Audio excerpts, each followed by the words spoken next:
Thank you all for coming out. Heck yeah. It's cool to have an audience for these things. Hopefully, as the weather gets nicer and nicer, it'll be more of a common thing. Where's my Tiny Talk logo? There we go. All right, cool. I'm going to post that we're live real quick. Is this my good angle? You know what I'm saying? Huh? I was like, is this my good angle, Harlan? Tell me. All right, cool. Yeah. Oh, yeah, you're good. You're like to the left of the screen. You can see the fire to your right. Oh, perfect. Or to the screen's right. Let me post a quick story. Yeah, can we actually have the audience silence their phone? If you can hear my voice, say shh. No. Yeah, no. What a good reference. Right. 817, bro. I told you how many times. 817. That's. Are we in trouble?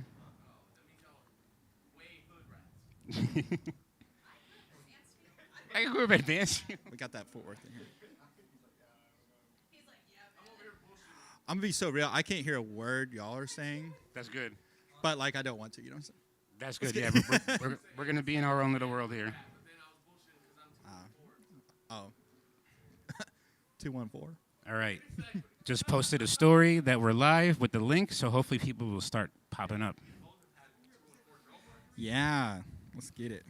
All right. We've been live. Surprise, surprise. Haha. I like doing that sometimes. Hello. Welcome. We've been live? Yeah. He's like, what? We live, baby. Oh, yeah. We've been live. Let's get it. Welcome to Tiny Talk number 20. I can't believe we're at 20 already. Wow. And we're having a special one because we're having not one, but 3 DFW artists here.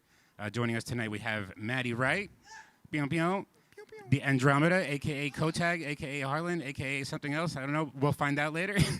And also, here with me right now is the Gage Cornell. Oh, God. Yeah, Carlos has this thing where he keeps calling me Gabe, and I think it's from day one. It was, and then it just stuck. But yes, no. It's Gabe. Pretty much 90% of the population calls me Gabe on accident, but I go by many names. Yes, Gage, it is Gage. It is Gage Poppy. Cornell. Gage Cornell. I was playing with your name on the screen. Oh, there. that's what it switched. Yeah, so thanks so much for coming out, man. Yeah, thanks for having me. We're at the Tiny Talk, at the Tiny Stage, at the Be Hippie, out here in Garland, right? Yeah, we're doing it a little different today because it's 20, and we're kind of it should be special, and it's finally kind of nice outside, and we got some cool fires going on. So yeah, we just, how we do it here, we have to create a vibe in some kind of way. So I hopefully we pulled it off for you guys. No, it's really chill. Earlier it was so windy, I thought it was going to blow away. Yeah. Yeah, the car was going crazy. I felt like I was swerving off the road. Yeah. Yeah, I'm blaming it on the wind, not my driving skills. Right. All right, so like I say, I like to start with these interviews, or the purpose of these is that I see you all as kind of superheroes, and I want to get the origin story. Yeah, there you go. Cape Cod. That's my superhero name. The Gage. Yeah. So you're a local singer-songwriter. Yeah. AKA videographer, photographer, real estate agent. Yeah, I don't like Jack to of put all labels trades, on huh? myself, OnlyFans artist. Hey, all right, kidding. shoot. No, but like, where do we find you? Sorry, I had to break the fourth wall. Whoops. But anyways, no, I like to think I kind of dabble a little bit in all of it. I want to be that guy, but kind of an entrepreneur myself. Nice. And yeah, I started music a long time ago, and I've kind of melded into all these different pots of what I like to do and kind of get involved in. So yeah. So which would be the first one for you, music or the entrepreneurial kind of thing? It's funny because I want to say music, but I definitely think the entrepreneurial side came out first. Yeah. It really kind of all started where and this might sound so first world problems of me, but it's okay. I like when I was growing up, we used to have this ATV or four wheeler, Oh yeah. For people who don't know, and I would drive it around at the age of 8 years old. Oh wow. So that's probably where I got my bad driving skills from. And so one day I just decided randomly I had to go up to my dad with a PowerPoint fully made about why I should buy a piano. Okay. And your first business plan. My first business plan proposal. Nice. The fact that I even know how to use PowerPoint at the age of 8 was crazy. Pretty impressive. Honestly, I think that's more impressive than learning how to play piano. But Yeah, especially like back in the day when like the PowerPoint would crash. Mm-hmm. Yeah. And, like after like every 2 seconds you use it, it would just crash. I'd lose everything. And then you look like a fool. Yeah. Yeah. So I was just Minecrafting and PowerPointing my way at the young age of 8 years old. And but I went to my father one day and I said, "Hey, Dad, like, what if we sold?" It was such a great business plan. I was like, "What if we sold the ATV and bought me a piano?" And I've never seen my dad look at me with such disappointment in my life. Just because, like, you know, it's like, why would you want to get rid of, like, this cool toy? Right. Yeah. You know, and he's like, none of us, my family's not musical at all. Mm-hmm. Oh, okay. Yeah, nobody played an instrument in my family whatsoever. And so he was like, why the heck would you want to buy a piano? And they just, like, didn't even understand the concept of learning a piano. And so he was like, all right, well, if you really want to, he thought he was kind of impressed with my PowerPoint. Got good PowerPoint skills. Hire me for PowerPoint stuff, and yeah, and so we went down to the piano store like literally the next day, and bought me my first upright piano, which was severely out of tune. Oh yeah. And I attribute that to a lot of my hardships in music and my hardships of growing in music, because I would sit there and my parents didn't understand that maybe you should do like piano lessons with piano. And so I would sit there and push a piano key until like I was like, oh, this might sound right. But the whole problem was everything was out of tune. Oh. So what I thought was right was wrong. Oh, so you didn't know it was out of tune until like later? No, I didn't know like what in tune was. Oh, yeah, like yeah, that yeah. was just not a concept like in my house. Was it like a grand piano or just a keyboard? Or It was just- it wasn't a keyboard, right? Because It was like an upright piano. It was like a What does that mean? acoustic. I'm a novice with that. It's like, imagine just a grand piano that looks more like a square. Okay. That stands up a little more, like the old like pianos you probably see in like a saloon, like that. Okay, yeah, they yeah. do, like the ragtime. Yeah. It was just like a box Okay. with keys on it. So you would just kind of just hit one key and... I would sit there for hours, and Wow. I'm sure that's why my sister and I beefed so much as a kid. But I would sit there for hours and just push this key until I finally was like, okay, maybe this sounds all right. And I got to the point where I could kind of make a tune out of it. It was really out of tune, honestly. Yeah. So I don't want to say make a tune because it was impossible. And eventually my parents were like, let's put you in piano lessons so you know where to put your fingers. Because we're tired of listening to this. Yeah, I think I kind of just like bullied them. And so I was Right. like, you don't want to put me in piano lessons? I'll show you. Yeah, right? And just like, yeah, just like, wow. Yeah, and so they put me in piano lessons and kind of just went through that for a while. And they taught me how to, you know, obviously put my fingers down, read some music.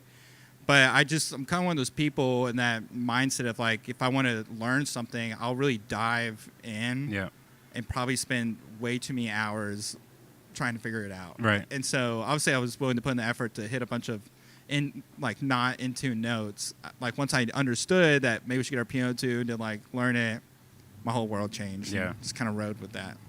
And did you kind of just stick with the piano for like a while, or this was like around 8, 9, 10-ish? Yeah, I was still like 8 years old, maybe like going on to 9 years old at this time, and I took piano lessons for a year, and then so I was maybe about 9.5 or 10, and then she was like, "Well, I don't know what to teach you anymore," because I was able to read in like her max level that she was willing to teach, and then I just kept playing, and then I realized like I genuinely hated reading music like I think every kid does. So I started just kind of like writing my own little tunes at the time.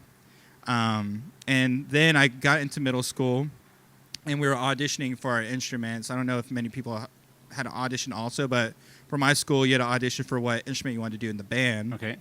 And me telling my dad too, I wanted to audition for the band. He was like, "Brother, go play football." You know what I mean? Yeah. And I was like, "But band, you know." Are you from Dallas or Fort Worth? So or? I'm born and raised in Fort Worth. I'm from Saginaw, Texas. Okay, there you go. Yeah. So it's just like 10 minutes north of the stockyards. And I was just like, no, Dad, band's where their shotties are at. And, you know, that's where I need to be.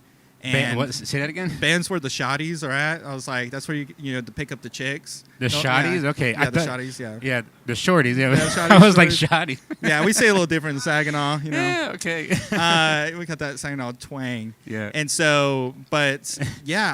And you're right. Mm-hmm. In high school, I played drums. Well, middle school and high school. Oh, really? And, I didn't know that. Played for all the bands, like the choir bands, the orchestra bands, the bands that played for plays, whatever that's called. Yeah. And I played marching band too. Oh, really? I didn't know Yeah, that. my friends. I also played soccer throughout my whole life. So, but on the side, I played the big ass bass drum. I graduated eventually to the quads and everything. But I got so much crap from my friends. They're like, "Dude, you're a band geek." I'm like, "Bro, Drumline's different. People don't realize that. We took a trip to Florida with the whole band. You turn up. Yeah. Can't talk about that on YouTube. Yeah. But yeah, you're right. That's where the shotties are at. Yeah. Follow what's the Patreon for the exclusive version, you know. You're right. But yeah, so pretty much. Oh, am I getting a little? Oh, Amber Alert. Oh, someone's saying to be quiet. No. Yeah, Amber Alert. She probably heard me. No, but so I started auditioning for band in middle school, and originally I auditioned for percussion, just drums and stuff, and then they made me audition for saxophone because they said I wasn't good enough at percussion. But that's kind of been my mantra my whole life is like, I've had a lot of people tell me like, don't do it. Like you're not good enough. Like off the initial bat, right? Like of starting something like a new venture. I would say about 90% of my life I've had people be like, you're not good enough to do this, so don't start it or don't try it. Wow. It's not like natural to you, so don't start or try it. Was that a sort of motivator for you then? Oh, totally. Yeah. Because I mean, that's how you know you're an entrepreneur. Yeah, right. I was like, I'm gonna do my own thing. Yeah. And so I got placed in the saxophone, and I was like, I'm not gonna do a band. I kind of like, again, business mode, negotiated with them. I was like, if you want to know a person in this band, you got to put me on the drums. So they put me there, and they're like, all right, it is what it is. You know, that kid will probably quit after a year or something. I'm sure they thought that. And I just had a bunch of new percussion teachers come into our program that were supposed to be like, you know, these hot shots. And they would teach us and everything. And I took private lessons. And even on my first private lesson with my percussion teacher, he told me, he was like, dude, you suck. Like, you should probably... The first lesson? The first lesson. Jeez, like, it can't be that bad on drums the first time. You would think. And so he told me, it was like, it was like 6th grade Gage, right? He was just like 11 years old, just, bro, you suck at drums. Like, you should really either switch instruments or just quit and go do something else. And I left that day angry. And I was like, no one's going to tell me I suck at something and not give me like a fair shot on it. And so I worked my butt off. And then next year I became the first chair, like the section leader, the drum captain. And I did that 8th grade year. And then same thing happened when I went into high school. It was those same teachers who also taught the high school. Yeah. And I wanted to play quads, which for people who don't know what quads are, it's quad four drums put together. And they're really heavy. And that's why I have back problems. I was about to say, this is why I have back problems. That's why, like, if you see me shift while I'm sitting, like, it's because my back is about to snap. The freaking bass drum and the quads screwed me up. No, for real. And it's really taxing on your body. But as a kid, like, I always thought quads were, like, the elite drum, like, to play. And so I really wanted to play it. And I told him I was going to audition for it. He was like, same guy again. He was like, dude, you suck. Like, he said some nastier things. I'll be honest. Like, some of these teachers out there were just tough. Not all of them, but just this one was really hard on me. Yeah. And so, yeah, I told him I want to play quads, and he pretty much was like, yeah, no chance. Like, you can audition, but I swear to you, you're not getting that spot. Okay. He just told me, like, no matter what you do, I'm not going to give it to you. Jeez. And so I was like, well, I'm still going to audition for it because out of, like, you know, just on my own pride. Like duty or something, yeah. Yeah, and it was like, I still want to, like, at least go through the process. Well, they put me on bass drum after auditions. And I was like, sick. He already told me this was going to happen. But I still enjoyed it. I was like, still with my friends doing bass drum. Like, I don't care. I'll do quads one day, you know? Yeah. Well, one of the high schoolers that was like one of the seniors, because they had 3 seniors on quad line, he ended up getting in some trouble before school started and got expelled. Oops. So there was that open slot for the quad spot. Yep. And no one else wanted to do it, and I was the only other one who auditioned. So lo and behold, they had no choice. I got my spot, which, you know, shoot or shoot. You know what I mean? Even if you think you might miss, you know, you can still catch that rebound and dunk it. That's right. Yes. That's a bar right there. Yeah, bar right there. Harley, you can use that for free. And so, but yeah, and I got on the quad line, and every day that man was like, well, this season's going to suck, you know, because you're on the line and blah, blah, blah. Let's call him out. What's his name? Yeah, shout out to Tyler Orbison. Ugh. First and last name. Ooh. Check out Gage now, Tyler. Yeah, but I mean, like, I'm not gonna lie, like, he was really, again, hard on me. I definitely will credit some good things to him, but, you know, like, hard people on each other. Not personally my way of motivating young minds. It shouldn't be most people's, but yeah. Yeah, no, for sure. And so, I went through that, and the whole season he would tell me I'm like, he literally one time like told everyone to go home. He was like, everyone go home, no more practice. And it was like 6 o'clock, and we were supposed to practice. Because Gage is on the 9. quad. Yeah, he was like, go home. This guy sucks. That's horrible. He can't do the solo part, but he's gonna stay with me the whole rest of the practice. So it was just me and him for 3 hours on the football field. Like practicing. He made me Wow, run it, right. reps, no water. Oh, reps, so he reps, was reps. one of those that cared but showed it in a really funny way. Oh my God! If you Yeah. want to talk about tough love, like Yeah. capital tough. You know what I Yeah. mean? Like it's just, it was crazy. But there was a time where he like really wanted to prove a point to me. He was like, you know what? It was our biggest competition of the year, and he was like, I'm gonna put Gage in the center of the drum line. Which for people who don't know, if you're in the center of the drum line, that usually means like you're the better ones in the center. Right. And he wanted to put me in the center because he knows the judges during the competitions look at the center drummer. Right. And he was like, and I know you suck, so I'm going to put you in the center because I want you to see us lose because of you. Oh, my God. That's what he told me, That's which is horrible. insane. And again, like I said from my starts and my beginnings, everyone's always doubted me right off rip. Yeah. And we went in, and I was like, you know, really upset because I felt like I was going to let the team down because it started getting to my mentality of like, man, I suck, you know? Yeah. And so we did the competition, and the judges' results were coming out at the end, and we won best quad line Hey. in the state of Texas, Take that, best Tyler. quad line in the USA, and the world. What? In the world, yeah. So you're the best quad player in the world? We were At one point? we were one of the best quad lines. Holy in the world. crap. You put your name up again. That's Gage Cornell, Yeah, Tyler. yeah. Check him out. Check me out. But I mean, granted, he was part of that, and like, you know, writes the music. But at the same time, he was trying to do this thing to embarrass me. Yeah. And I think a lot of Did us, he ever like say, you know what, I was actually trying to motivate you, like I really care, but it was just Never. like never? Never. He never broke down. And that was the thing too. Everyone carried me. It was like a movie. Like everyone picked me up and carried me Yeah. back to the bus. Like Are there pictures people of were him? flipping him off. Like, you know Yeah, what I mean? Like, hell yeah. it was like a weird tension battle. Like I feel like we were like in the movie, like Remember the Titans. or Right, I'm about to something. say it was the Remember the Titans. That's funny. Such an underdog movie. And so, All right, so I have to know where this comes from, this kind of instinct to be like, because most people, especially at that age, would just take that because you see adults as an authority figure and they know what they're talking about, you know, quote Yeah. unquote. For most people that age, they would take that and kind of just crumble, or maybe go, yeah, you're right, I'm not going to do saxophone or whatever, I'm going to do something else. yeah. But there's something in you, like to have that from, like, because it seems like no one supported this at all, like Yeah. anywhere around you. Yeah. Like, At least friends, maybe? not really. No. I mean, all my friends wanted me to join them and do football and Yeah. other things. I mean, I still played sports in like club outside of it just because I was Huh. an active kid. But So where do you think this comes from? honestly, I think I've just always had that fire in there.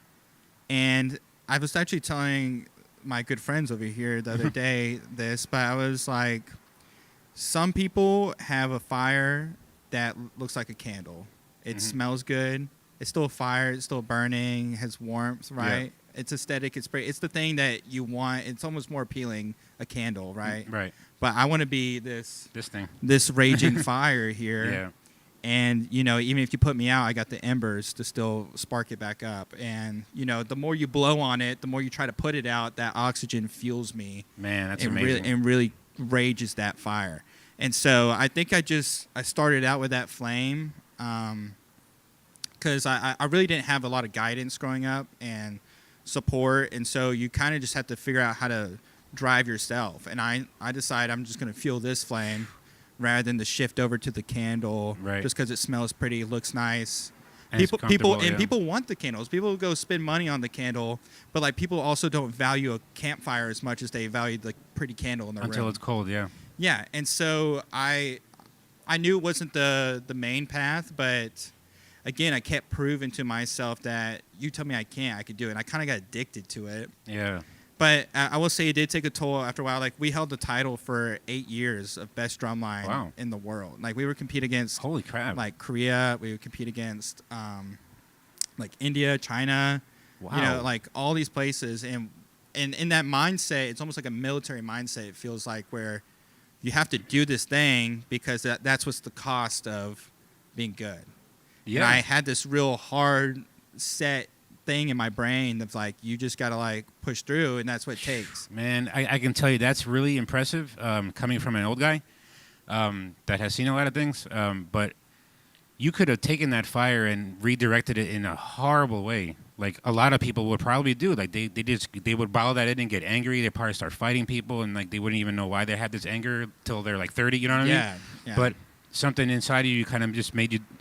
That's really wherever that comes from, man. Hang on to that shit, man. That's amazing. I really appreciate it. I think a lot of people will look at that fire and their first instinct is, what can I burn with that?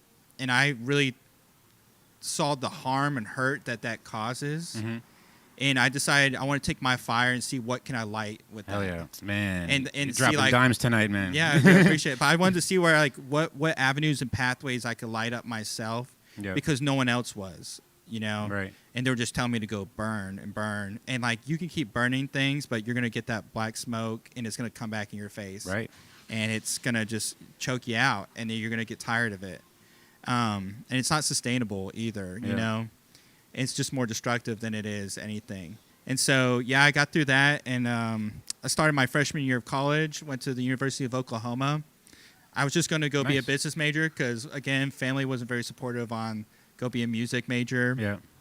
And I honestly was kind of done with music. I mean, I had such a hard run. Like, I literally felt like I got out of my draft of, like, service, and kind of was like, out, I've hit the top of the world. I'm going to just lay down the drumsticks. Did you actually travel to other countries to perform or to compete? I've been out to Italy before. I did a whole music tour. I got recruited when I was 15 by TCU in their doctorate program, and we went and spent the whole summer to go play through Italy. And I'm Italian too, so shout out to my Italians. Hey, paisan. And so that was such a really cool experience too, to get the opportunity to go play music through all these stones made of these towns made of cobblestone, and just like, and all this history and everything. Yeah. Oh yeah, and just to go see like where my people are from, and just like where's your people from? Which we're Venetian, so okay, nice. Which is sinking. So if you haven't been, go check out my home. While still there. yeah, and pizza's great, pasta's even better, and the wine's even better. So yeah, I hear the pasta's almost healthier too. Like. Is it really? Yeah. Yeah, it's like, I think Italy's also known for having the most, like, I think it's called centurions, like the oldest living people in the world. Centurions, yeah. Yeah. And so, protein pasta. Nice. Yeah, right. Getting jacked out there. That's why That's right. I mean, let me set this up. I don't want to like steal the show, Yeah, right. We don't want to get banned from YouTube. Yeah, exactly. Too sexy. Yeah. But I just like everyone's broken phone screen just gets fixed automatically. I'm like, well. But. Yeah, so I got to college, and freshman year, I decided I wasn't going to do music. I was tired of it, and it was really hard because, a lot of my world was connected to music, and so making friends and friend groups was a little tougher, but I've always been kind of social. And I just remember one day, I hadn't touched a single instrument. I didn't touch piano, and it touched nothing. And it was my last week and a half of college, and it was dead week. Which dead week, for those who didn't go to college or anything, it's like the week you study. Everyone's going really hard on their exams, and just it's a lot of stress. And I was the last 2 weeks of my freshman year, and I decided, I was like, well, I'm going to go sit down and play the piano in this place called the Union, which is like a cafeteria study area. There's like hundreds of people that sit in there, but there's this piano. And I was like, you know what? I'm going to go disturb everyone's peace and lunch, and I'm going to go tickle the ivory. And I sit down, I start playing, and I felt like I was knocking off the rust, and I just kind of started making up something. And then I kind of got lost in it, and I remember it was really quiet, and I was like, oh, shoot, I probably ran everyone out of here because I was facing the wall. Right. Oh, okay. And so I turned around, and then everybody was standing up. Nice. And they just started clapping for me, and, like, it really made me believe in my mind, like, maybe there is something I'm like destined to do with this. Oh, this is one of the questions I ask everybody. Do you remember what song that was that you played? It was honestly, I was just freestyling it. Okay, cool. I was just making it up off the top, just kind of feeling it out because I was really stressed my freshman year, and it was really hard on me, and I just kind of just played like what I was feeling. And so just to get an applause like that and just have like captivate everyone in the room when I thought was annoying them, really just changed my perspective on like maybe there's more to this than what I thought. And I think that's so interesting that you put it down for how long, you think, the music? I put it down for probably about a year and a half. And it came back because you needed it. I think it, right? I think it came back, one, because I needed it. I think I felt more just lost, and like I felt the most off my path that I ever felt. This is the power of music. It's freaking unbelievable. Like, the more of these that I do and that to talk to you, it really seems that, like, there's been a few that have put it down for a while, and then it comes back out of a necessity to, like, heal in some kind of way.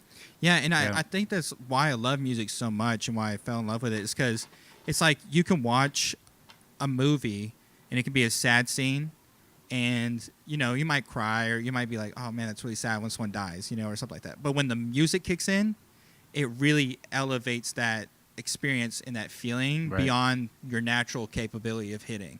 And I think it's, you know, it's not always going to happen with every song, but if you really think about it and your emotion and attaching it to whatever song you're hearing, it really is like, I feel like that's the superpower. It like expands you beyond where you're capable.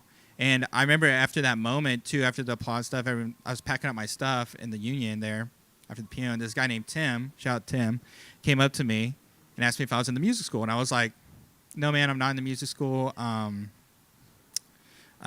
kind of quit music. And he was like, well, I'm in the drum line.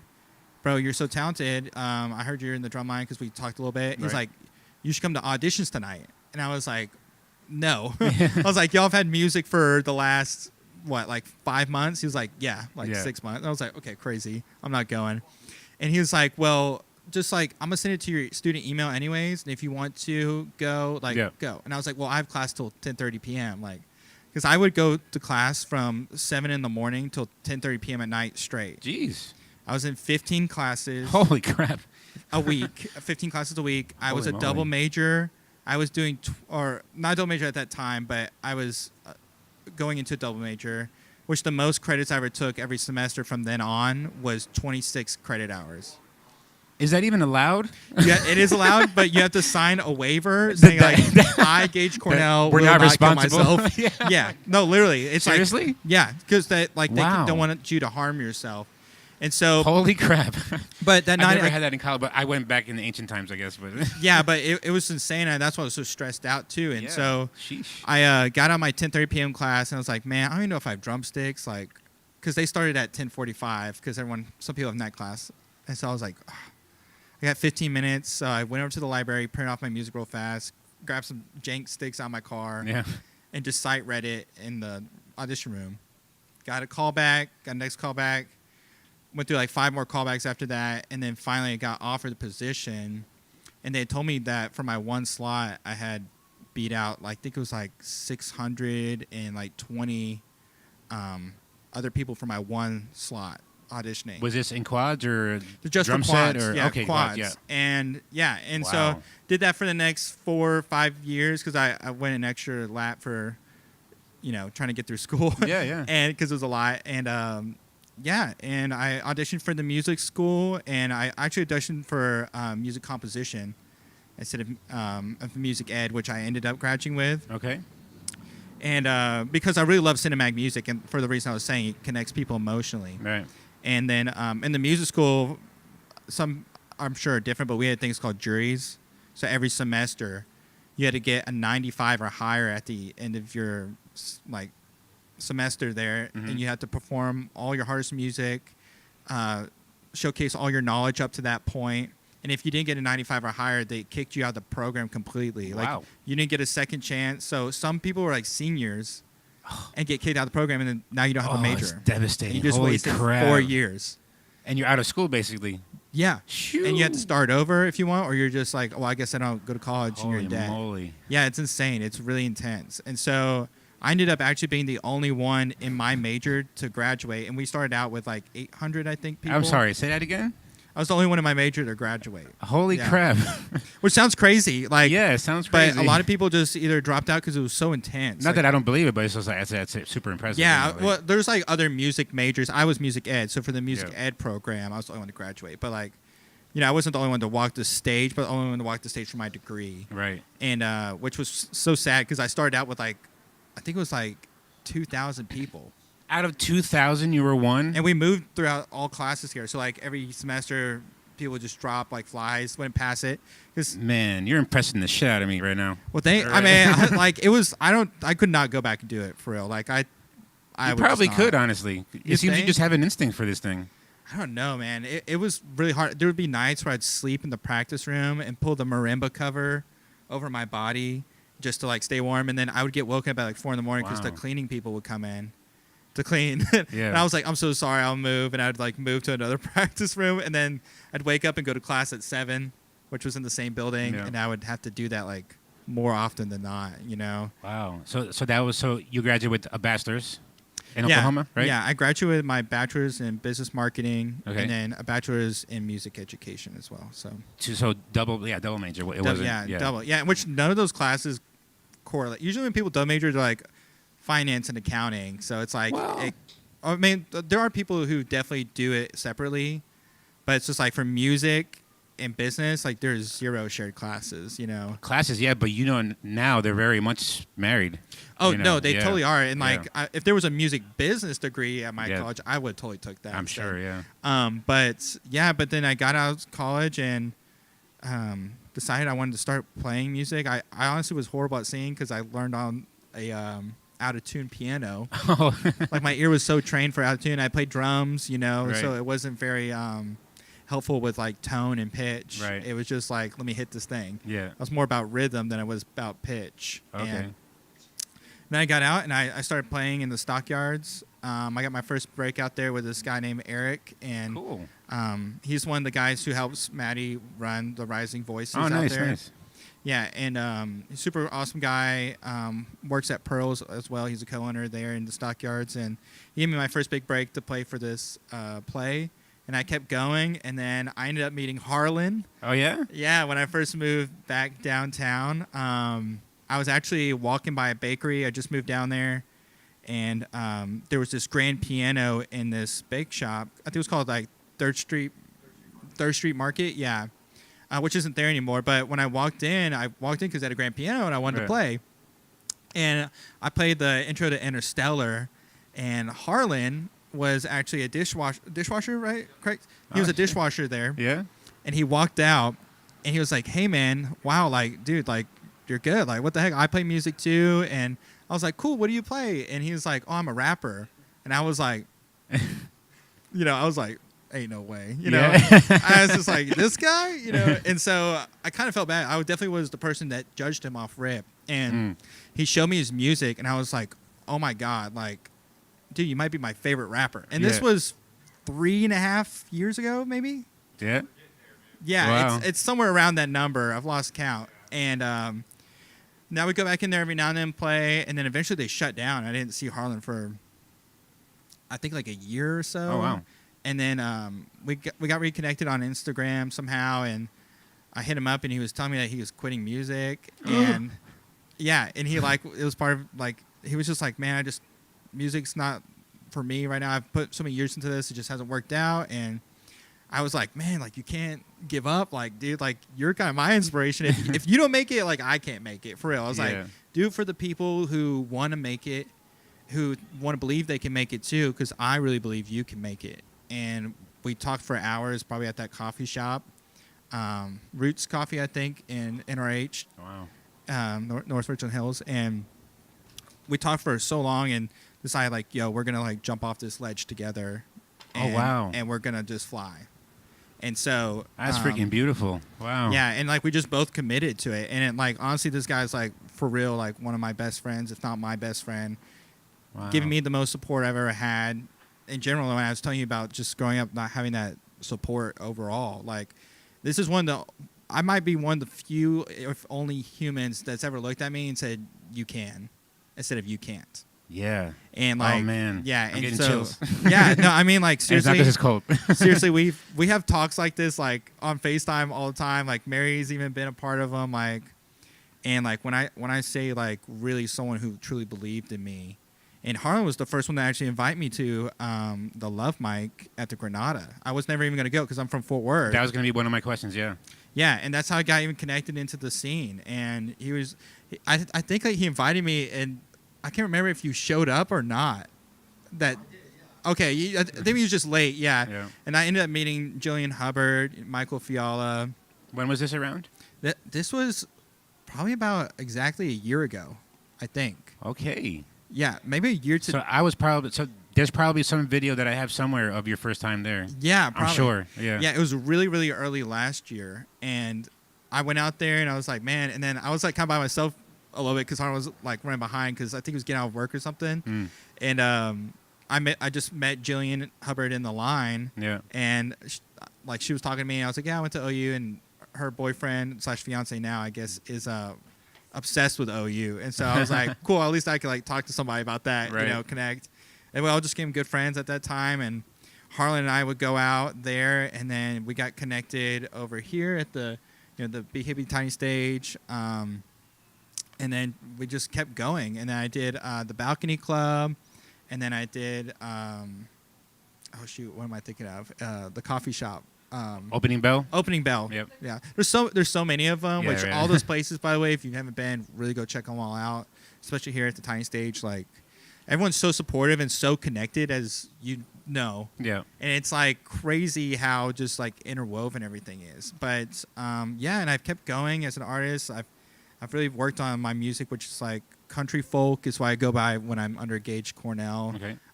Really love like folky artists like Mumford & Sons. I like Tyler Childers a lot. I even like Zach Bryan too. His music's great. Maybe not the best person, but he's great music. Yeah. And the Lumineers, like all huge inspirations for me. And then even on the other side of that, I really love like kind of like I call it like cinema pop, like cinematic music pop, where I found my love in cinematic music. And I love like Walk the Moon, and I love M83 and like really synth heavy stuff. But you can't really combine the two, like folk and country mixed with like this pop cinema synth. Yeah. And so I go under Lovelorn, which is Love. That's what Lovelorn is. I've seen that around, but I had no idea that was. Yeah, that was it's kind of cooking up more. And Lovelorn actually comes from the first cinematic song I ever wrote that I loved. And I really was like, I love this song, and I'm like really proud of myself. And it's a combination of words that I wrote the cinematic song behind, because I wanted to write the song about the feeling of loving something so much, but you can't have it. And I couldn't find one word to describe that. And so I chose love, which is to love, and Lawrence to want and lust for this thing. And that kind of is how I felt about my music career and my dreams and what I wanted to build. And it sometimes felt like I just want something, but I can't have it. And it's like every time I try something, people say you can't have it. And it's just like, that just felt like the mantra don't even in my try life. to have it, yeah. Yeah, and then I would go get it, right? Right. And so I started Lovelorn to be kind of that message behind that. Also, I think it looks sick and sounds sick. Yeah. So I was like, It's like your alter ego almost. yeah, let me put that as this alter ego of like this cinema pop, because it like cinematic music, I was saying, helps you expand in your expression of feeling. Yeah. Like you go beyond like a sad scene, you cry because the music's involved, and so that's kind of where I really found my home, is between those two versions of myself. And I kind of love that two versions of myself, because I've really, like you were saying, I do music, I'm a realtor, I have my own company, Engaged. I'm about to say, yeah. Follow Pretty Engaged. sick cinematographer and photographer, yeah. Appreciate it. And Engaged is all about, again, being engaged in the community. I love the video that you had about, like, what is Gage? Where is Gage? Yeah, who's Engaged? Why is Gage? Or whatever, yeah. And it's really supposed to be everyone, and I want it to be connected. And it's funny that I found my way in the sphere where everyone is so connected, and it really helps out a ton. But we do a lot of work. We do, like, marketing. We do media production, events.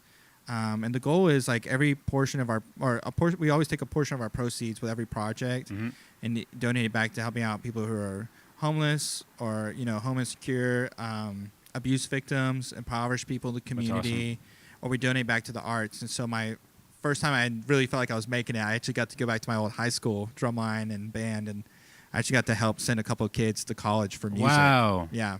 How amazing. And did you go back there and see Tyler and be like, what's up? I did. Yeah? It was a big flex. Yes. Yeah, I was like, You should have got there with some quads and be like, what's up? Yeah, no, for real. It was like, check out this sick solo. Yeah, right. I'm the best in the world, Let mother. me drop a beat. Yeah. And so, Yeah, and that's kind of where I've just wanted to keep growing this, and I'm trying to build it into like this empire of like support and help, and eventually I want to have like a dream studio too, where people come with their ideas to us, and because we're able to build it and really back people, and so it's like you came with us to an idea, you're like, man, I really want to pursue this idea. I want to be able to say, well, I have the people, the funds, the everything to help support this idea because it knows it helps people. We have very similar ideas. That's kind of what I'm thinking also with OP Productions. It's a very, very similar thing. Yeah, and it's like and the people think sometimes that world is competitive, but that world is so huge, and it's not about competition. It's about helping and giving. Yep. And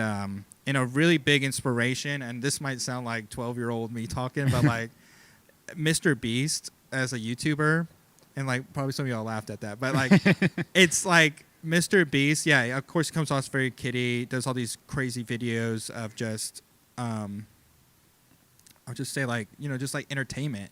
But he has this other channel called Beast Philanthropy, and he obviously makes a ton of money, and, he obviously does it in a creative way where he makes this money, but he goes and like really takes that money and does such good work, like feeds millions, like invest in these other business ideas that people come to him with his philanthropy stuff and like makes it come true. Nice. And I saw that idea and I said, I want to do that. I want to be a part of something where I could scale it to that big one day and like help it where it's like, not are we just feeding people, but like how can I invest in something where we can consistently feed people? Right. Or how can we consistently help people grow? Or how do you teach people who don't want to go to college to be an artist and show them the business side of it, without having to go put yourself in 4 years of debt. And there's just so much to it where I feel like there's so much support and community, like, and I realized like too, like finance wise, like the money's in entertainment. Like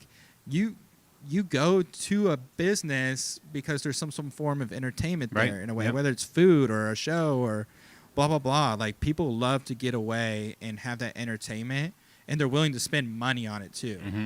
And it's so funny because I think a lot of people try to convince you that entertainment is broke. Yep. The arts are broke, and the arts are very plentiful. Yeah, and you might be starving at first, but like any job you take, it's you're starving at first. You're starting at the bottom, and it's all about believing yourself, knowing how to connect and create. I really recommend to anybody who's really trying to do anything, it's all about showing up, talking to people, and connecting. And that's how I've made my way. You answered one of the questions that I always ask at the end of it is what kind of advice you would give to a local artist kind of coming up. Yeah, just honestly show up to everything. And even if you show up alone, like, that's okay. Like, people will find you. There are people who just naturally magnetize towards you. Like, oh, I've never seen you before. Like, what's your name? Yeah. I swear that happens. Like, if that doesn't happen, I'd give you $5. Like, I'd say something just from my 40 some odd years of observation. I think your mentality and how you still kind of went forward with things attracted those things to you. And you were, because of this mentality, you were aware when they showed up. Yeah. Whereas other people, those things might show up, but they're not aware of it, and they'll just walk by and they'll never know it because they're not in that space, because they're not motivated like that, or they listen to that person saying, no, you can't. You know what I mean? Yeah. And I know we're kind of getting close to here, but, if I'm going to leave this, I want to say like a couple of things of just like motivation to get you to do it. Because one, like, inputs create outputs. Like, you can't dream of a life that you're not putting in. And whether or not it's added up yet to that total of what you really want, you're still stacking. You know what I mean? And stacking will help you build. And you can't stack on quicksand, because one earthquake, right, is going to knock your whole world down. And it's okay, too, by the way, to also have your world rocked and hit rock bottom. A lot of people really don't know their bottom. Yeah. They don't know what rock they're building upon.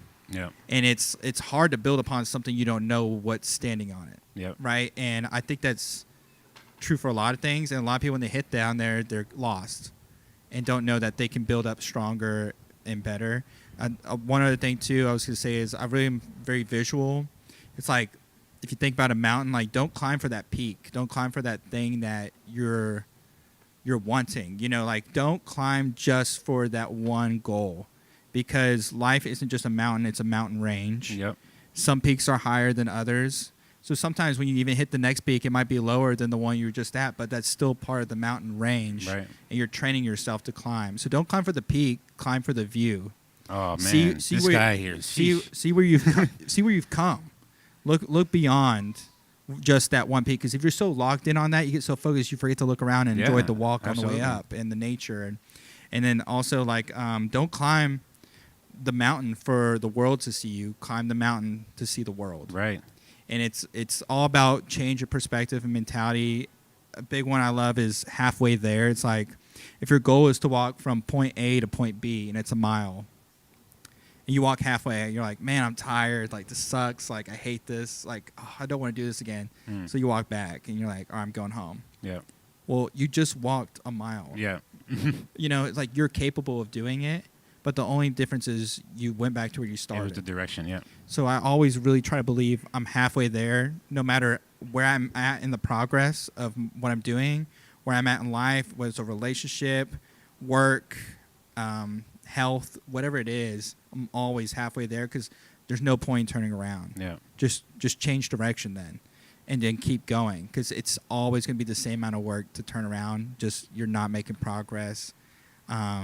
And you're freaking inspiring the shit out of me, dude. For real, like I feel like I want to go do things now. Like, and this is my very last one. And I swear I'm done. No, you're good. I call it my up theory, and this is one. And all these sayings I made up in college to really motivate me and keep me going. Because again, I was drowning. You needed, yeah. Yeah, and there'd be nights to be in the practice room just staring at this mirror, and like sometimes, bro, I would even break down into tears a little bit because it was just like, man, what am I doing right now? Yeah. But I had to realize this, and I came up with this theory then, and I call it the Up theory. So you ever seen the movie Up? Yep. Yeah, it's like a cute movie, right? But obviously there's a lot of great analogies in it. And one big one that I like to take from it is like, what was your last bad day? Like, if you had to describe your last bad day, what would you say it was? Ooh, how bad? I mean, right? Like, and maybe him with the one Yeah. you're like, this was just a bad day. New Year's Day. Okay, what happened New Year's Day? I don't know. I talked about it at Tiny Talk number 9. But if you had to give me like a brief like bulletin point rundown, it was like maybe something went wrong with timing. You know how much I love the Tiny stage, right? Yes. And how I do everything for this thing. Yeah. New Year's Day, I don't know if you guys heard about it, but I had it was called the Tiny New Thing session. Yeah. Okay. Where I had all these people here. It was inspired by Dogs Can Talk, the band Dogs Can Talk. Yeah. With Josh Stone and Travis Bruce. I forget the drummer's name, but amazing drummer. They wanted to have their EP release on the stage. Like, it was going to be released at like 6 o'clock on New Year's Day, and we kind of planned it during or before the Tiny Talk actually to kind of do it here, like actually like at 6 o'clock, then start playing kind of thing. Yeah. And then it became into like, I was like, you know what? Why don't we invite everyone that kind of has new things coming out in the new year or just did to kind of wish it well, you know? Yeah. So we invited everyone, like I don't know how many people, a lot of people. Yeah. Including Remy Riley and a couple others that came from far away too. I talked about it at Tiny Talk number 9 with Jana. If anybody wants to, the first like 10 minutes we talk about this. But go watch it. I was fucked up. My vice was drinking, and that day I was real nervous about that day because it was like it was a lot, and you know, not all by myself, but you know, a lot of it. Heido was freaking amazing that day. But I was real nervous, and a lot of other things that I kind of talked about at that thing. But that's like one of like the worst days I think ever for that. But like I didn't the show went off, right? Like whatever, but not like how I wanted it, and not everyone got to go on that was here and stuff. And yeah, I honestly don't even remember some of it. It was that bad, you know? Yeah. And embarrassing in front of people, like, you know, like all of you. Like I love all of you, and I'm like I have no excuse to like, or no reason to like escape here. This is like my happy place. You know what I mean?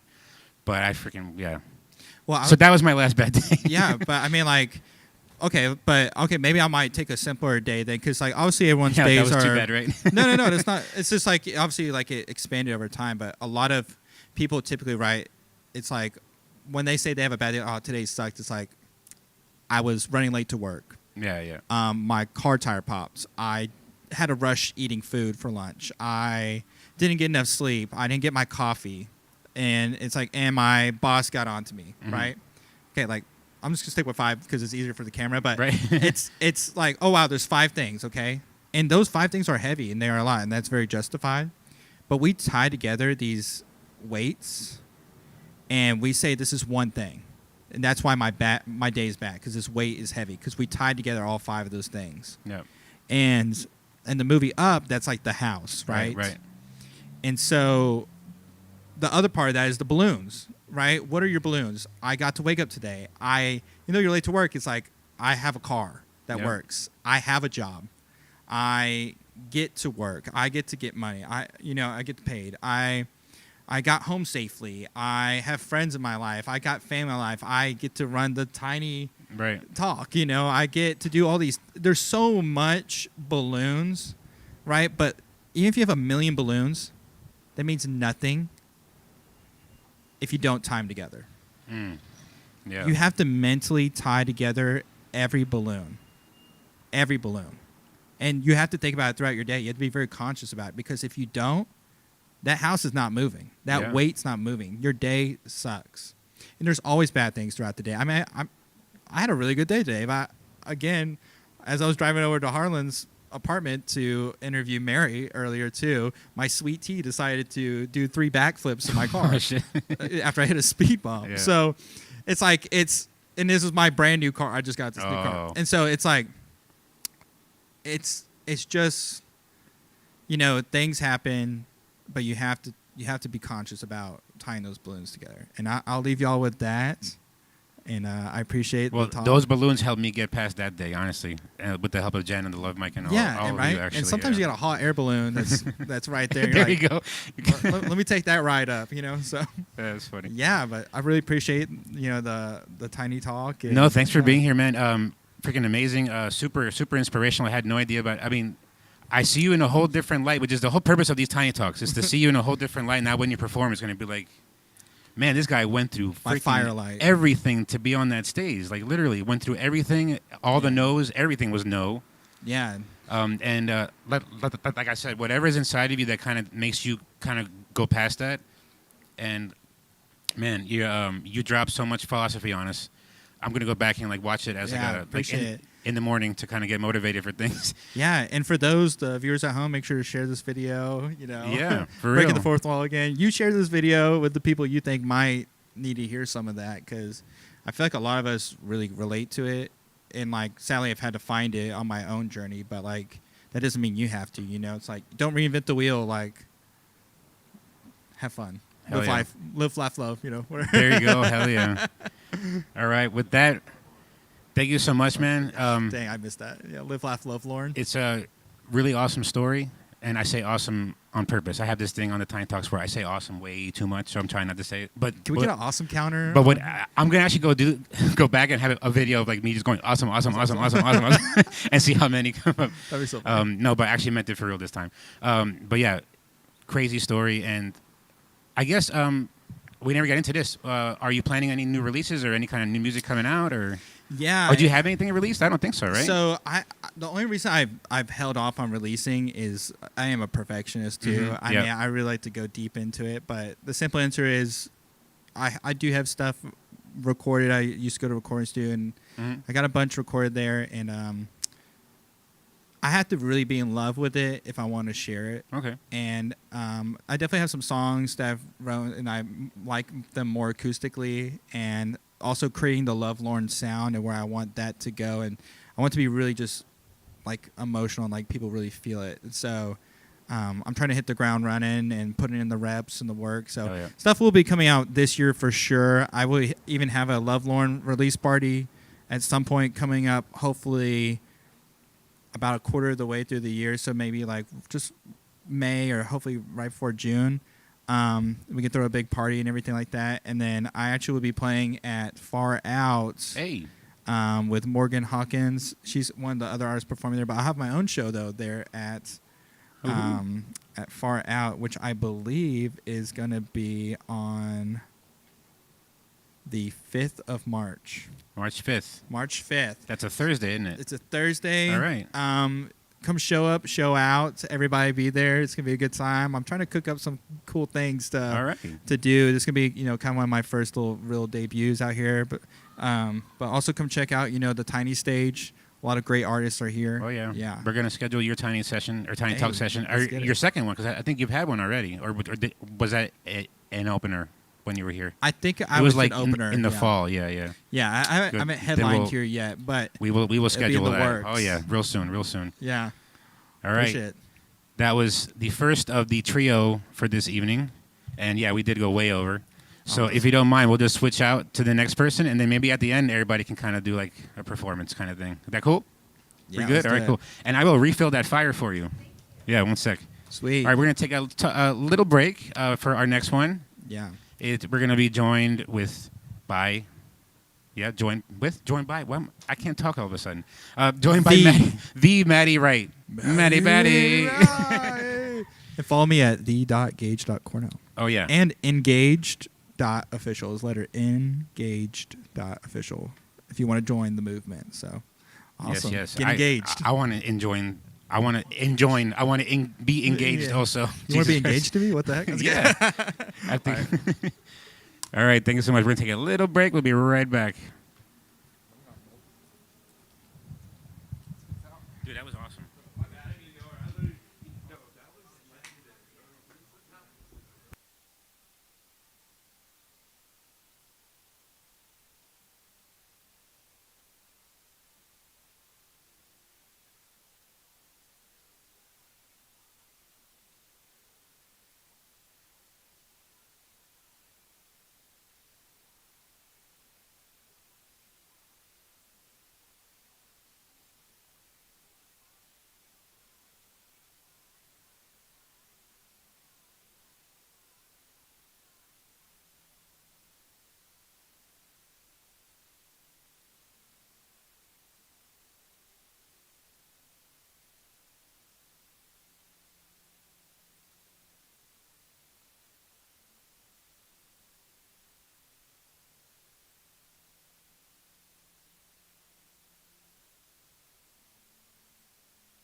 Hello? Check, check. Ooh. Can you hear yourself? Yeah. All right. Ooh. Okay, it's my turn. Go sit down. I didn't interrupt you. All right, we're here with number 2 of the 3 for tonight at Tiny Talk number 20. We are being joined now by the Maddie Wright. Maddie the Baddie. Maddie the Pew, pew. Maddie. Thank you so much for being here. Of course. How you doing? I'm better now that I'm by the fire. Yeah, right. It's so cold. It's freaking win, huh? Yeah, no, for real. All right, so Maddie is a local singer-songwriter as well. Has several things out released, right? Yeah, 3. And been featured at a few shows. There was one I saw you was at a rooftop in Dallas. That was JoJo JoJo Jam. Jams? Yeah. It was, wow. You've been Green at Light JoJo Social. Jams. It was fun. That was probably one of my funnest concerts. Yeah, I bet. It looked amazing. It was so yeah, fun. I wanted to go, My but... pop star era just came out. It was Hey, great. all right. Hell yeah. So, as you heard with Gage and everybody else that I interview, I like to kind of get to the origins of where all this came from. Your artistry. We're not going to have to go back to like where you're born or whatever. Oh, I was like, This is wow. not a therapy session. I mean, it could be. No, If you want, I'm here to listen. I have a lot of feelings, so. That's all good. But yeah, so I know you as a singer. Yes. So when did that start? Was it like all from an early age or? Yeah, pretty much. I mean, I grew up always having a karaoke machine. I'm Okay, not gonna lie. nice. My brother would get so mad at me. It was great. But he was a drummer, so he couldn't really say anything. Yeah. He had the drum set and Yeah. all that stuff. But yeah, I mean, I've been singing. I was in choir, show choir, tried out for America's Got Talent. The Really? Voice. Okay, we're going too fast. All right, well, slow down, slow down. All right. That was in high school. Yeah. Okay. So, where were you from? Like Dallas area or Mansfield. Mansfield. That's where okay. I grew up, yeah. Okay. I live in Dallas now. Okay. Cool. So. And all right, cool. That's a question for later then. All right. And so all throughout elementary school and middle school was kind of just school choirs, or Yeah, pretty much. were there any other kind of outside of school things? No. Yeah. No. I didn't really get into like writing my own music and stuff until this is gonna sound so sad, but my last breakup. Well, yeah. Yeah, it just everybody was like, do what you love to do, or like find yourself, and I was like, I don't even know what that means. And so I was just like, it was funny because Jay Hyro, I met him through his roommate in college, and he actually recorded me doing a cover of Shallow by Lady Gaga and Bradley Cooper. Love that song. Yeah. And so it was really funny because I decided, like, I still had him on Instagram, and I was just like, hey, man, like I was like, maybe I can sing more covers. Like, I don't know, like, just do something for fun. And he was like, why don't we do you one better? Like, let's make your own music. And I was like, you can do that? I was like, what? And so, yeah, that's when we did Free and then Breathe, like 2 months That's produced later. by Hydo. Mm-hmm. Oh, I had no idea. Wow, yeah, cool. Yeah, so he helped me with those. And then I released those before I ever went to an open mic. Yeah. Like, ever. It was crazy. And then Wow. Love Mike was the first open mic that I ever went to and stuck with for a while. How did you find it? Jay. Through Hydo, nice. Yeah, he invited me because I kept telling him, I was like, dude, if like you go to anything, like let me know, like any concerts, anything like that, like I'd love to go. And so, yeah, he hit me up and was like, hey, there's a open mic if you want to come. I was like, yes. Is that even a question? Yes. And when was this around? It was end of 2024. So it was like December of 2024. So really, I've only done it like a year, like singing on stages and stuff, which is crazy. Yeah. Yeah. So before it was just kind of a hobby. Yeah, it was super fun. And the only reason I started like making music wasn't to necessarily like become famous or anything like that. Like, it was genuinely an outlet for me. Like, my breakup was very difficult, and my anxiety has like just been your first love kind of thing. Yes.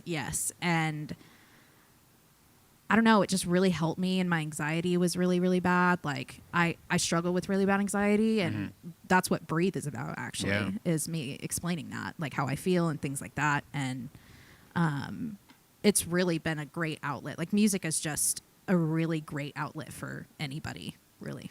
But you decided to start writing because of this. Mm-hmm. So why the choice to go through writing and not just continue singing, like maybe doing karaoke or doing some kind of I think it was open always mic a stuff, goal you of know? mine to like release a song, Yeah. like in general. Like my whole thing was like I had two major things and I've already accomplished them, so now I have to make new goals. But Yeah. my first one was to release my own music, which I did. Mm-hmm.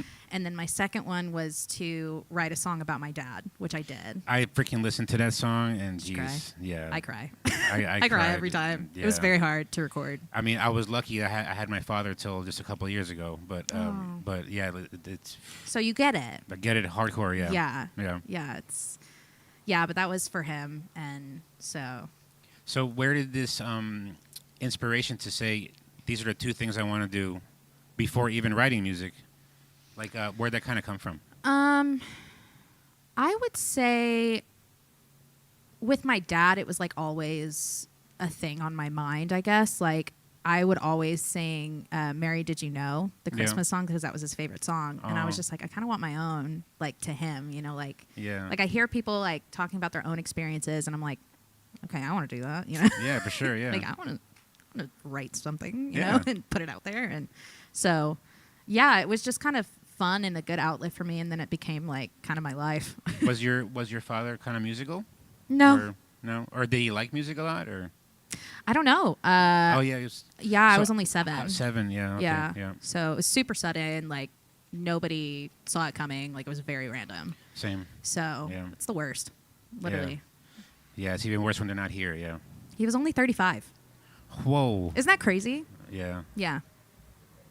Could I ask what happened? Brain aneurysm. Oh wow. Like yeah. super Just random, super sudden. Yeah. Shoot. Yeah. I was actually the last person to talk to him. Yeah. Yeah. Which was, it makes me happy because I don't have like a lot of memories because like they fade over time, Uh-huh, you know? sure. And so that's just kind of a cool like fact that I hold on to. Yeah. So, which also inspired me to write Dear Dad. So Oh, wow. No, that song's this gonna is a hit. therapy session, It's isn't going to hit a little harder now, though. No, but it's good to get this stuff because this is the whole purpose of these kind of Tiny Talks is kind of get the story behind this music, behind the artist. Yeah. So when you hear that song again, it's going to hit so different Yeah. than just a regular song about your father, you know. That's very Yeah. true. Yeah.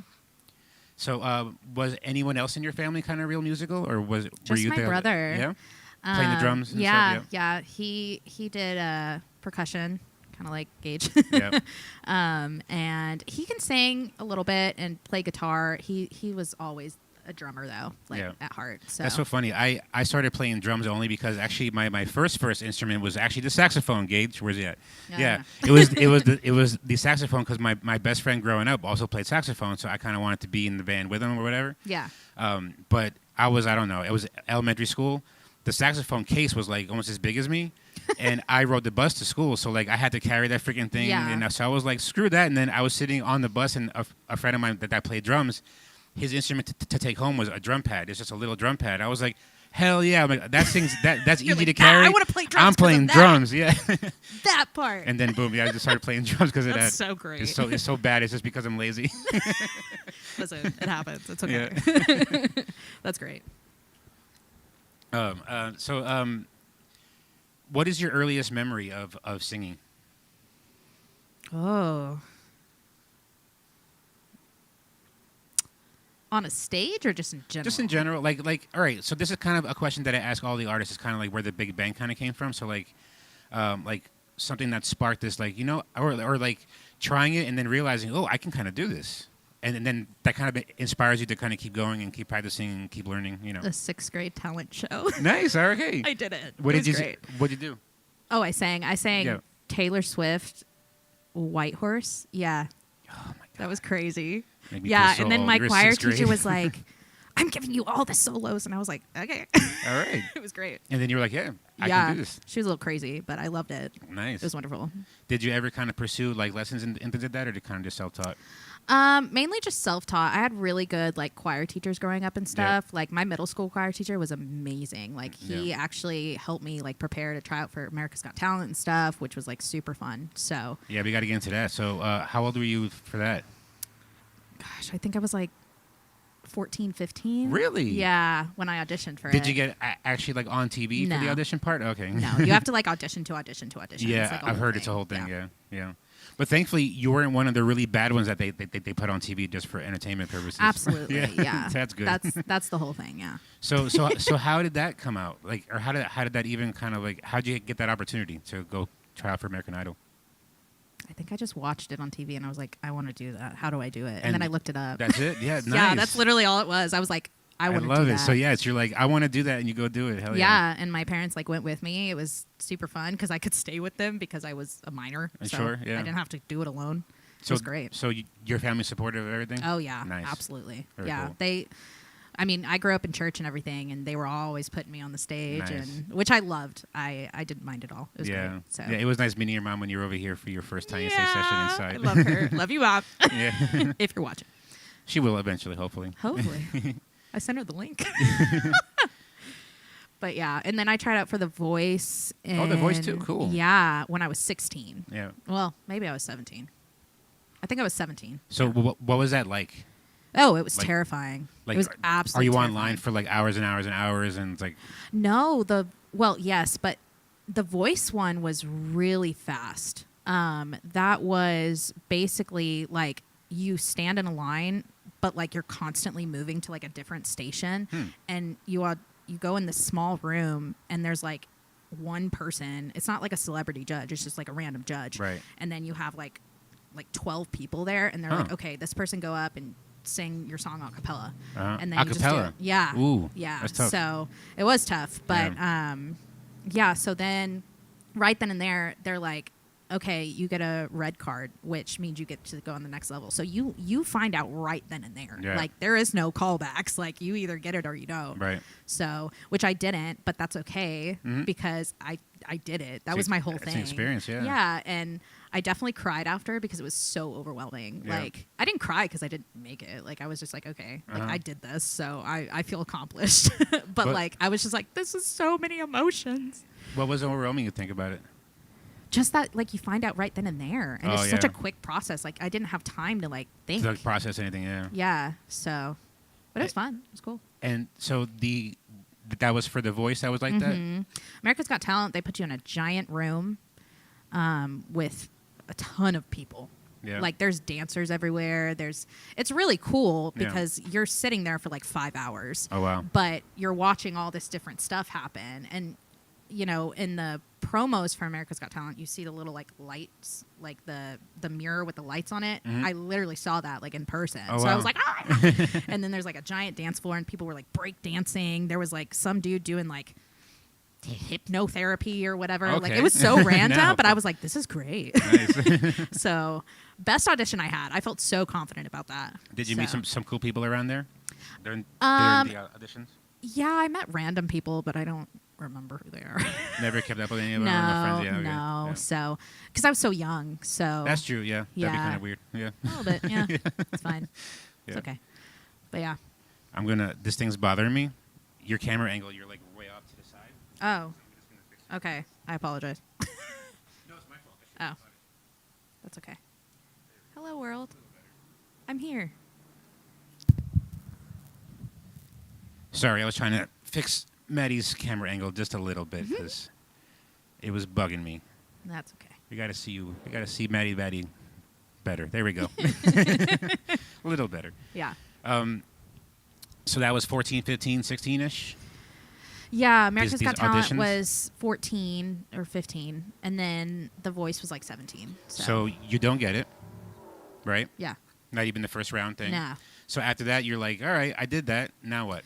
Well, I was going to do American Idol, so I could say I did all three. Yeah. But, like, it didn't really pan out because, you know, I was going into senior year of high school, Yeah. so, like, I was really focused on that, and then college and things like that. Sure. And then COVID happened, my first year of college. So everything after that was, like, online, and I was like, what's the point? Like, I don't want to send something online. Like, I want the experience, Sure. you know? I want them to see me. Yeah. Be like, that girl. Yeah. She's the next hit. Yeah. She's the next pop star. Right. So, yeah. So then when COVID hit, did music kind of pause, or did you kind of like delve more into it because of it? It really paused after high school because I wasn't involved in like choir or anything anymore. Oh, so, okay. I mean, That's like me with drums. After high school, that's it. yeah, Never yeah. again. And the only reason I got back into singing was like recently, honestly. Like I had fully just was like, oh, it's fun, it's a hobby, but I never really got any opportunities for it till I started this world. So Till the what? this world, Okay. this musician world. This era. I love it. Yeah, Yes, this era. Yeah. Nice. Yeah. So So when would you say this era kind of started? 2024 in the summer. Okay. Yep. That's the breakup. No, the breakup was end of April. I hope he never watches this. That would be so awkward. No, but it was the end of April, and then I reached out to Jay in the summer. So probably because Free came out in July in the summer. So I think it was like June. So it wasn't so much the breakup that brought you back to music then. No, I mean yes, because I was trying to figure out like who I was as a Uh-huh. person because Yeah. I was an extremely codependent person, and I thought my entire existence revolved around like me wanting to be a wife and like a mom, Yeah. which by nature, yes, obviously, that's what I want, but I didn't have anything of my own. Like I didn't have an identity in myself, and so this really showed me how to have that identity. So What made you choose this to kind of have your identity or kind of show it? I think it just kind of happened. Yeah? Like after I came out with my first song, I was like, and people like really liked it, and like it was like a huge deal, and it kind of just like I just wanted to keep doing it, and then concert after concert that I started doing, like it just became more and more Yeah. of like who I am, and so because it's always been a part of me, you know, Yeah. like I've always been a singer, but Yeah. now I just do it way more Yeah. than I used to. So And only about a year, you say, right? mm-hmm. Wow. So Yeah. wow, you doing great for just the Yeah, I first had year. like 6 concerts last year. Wow. Like my first year of really doing music, I had like 6 concerts. And one of them was here, which is great. I've had a couple here. Yeah. Couple, yeah. My first one was here. Yep. Yep. It was inside. It was inside. Yeah. That was rough. The weather was shit. Yeah. It was like everyone is so close to me. Like I don't know what to do. But yeah. So what are you looking forward to now? Because you have what, like 3 songs out now? Mm-hmm. Are there any? Or is there Oh, a yeah, vault there's- forming? Yeah. Yep. Yeah. There's. I have a song ready. I just got to like do the final touches for it. So hopefully that comes out really, really soon because like it's already recorded and everything. Super secret? It's my Disney song, the one I sang here. Oh, okay, okay, Yeah, all and everyone's right. like, "When are you releasing it?" I'm like, "I don't know. I'm trying. I've been so busy." Yeah. And Another then, Hido joint or no? Wait, what? Another Hido joint or No, actually, I've been working with like a few different people. Nice. So I've like gone between different producers and stuff, just trying stuff We out. moved on from Hido. Yeah, yeah. He started charging me too much. No, I'm just kidding. I'm just kidding. No, he's great. He got into his own stuff, Oh, yeah. and like, which is great. Like, I totally support that, and you know, I think I was just looking for somebody who was more into that than like artistry. There's nothing wrong with that, by the way. Sure. Like, do your own thing. That's amazing. I wish I could, but yeah, it kind of just like shifted, and I mean, I didn't record Dear Dad for like months after. Like, that was in 2025, so I didn't make any other music until like mid-year last Okay, year. nice. So, I mean, there was like a good chunk of time where I just wasn't doing it. Yeah. So, And I was just performing. you've since graduated, right? Graduated. College? No, I dropped out. Oh, okay. Sorry. Okay. It's okay. Where'd you start? At least go to DBU, DBU, Dallas Baptist Okay, University. nice. Yeah. What was your major? Marketing. Oh, nice. Yeah. Yeah, I love marketing. I still do. Yeah. Yeah. What happened that you had to drop out? If you want to. I was just going through a lot of stuff, like Yeah. really traumatic stuff in my life, and I was going to just do it part-time, and then I started doing it part-time, and then I just was like, this is just not for me, Yeah. like at least right now, and then I got my full-time job, like doing property management and stuff, and like I didn't need a degree for that, and I just kept going up, Yeah. so I was like, And you kind of don't need a degree for marketing, not for nothing. exactly. Yeah, you just gotta do it. Yeah. Yeah. Yep, exactly. So. Yeah. And it's good you have some knowledge with that because being an artist, it's kind of a It's a lot. necessity. Yeah. Yeah. For sure. But yeah. And then I've been busy with Rising Voices and all that stuff. So. Yeah, I was going to ask about that. So, aside from all that, you started an open mic in Fort Worth called Rising Voices. I did. Pew, pew. That's what, like in your 5th or 6th week, something like this. This will be the 5th one. Yeah. Yeah.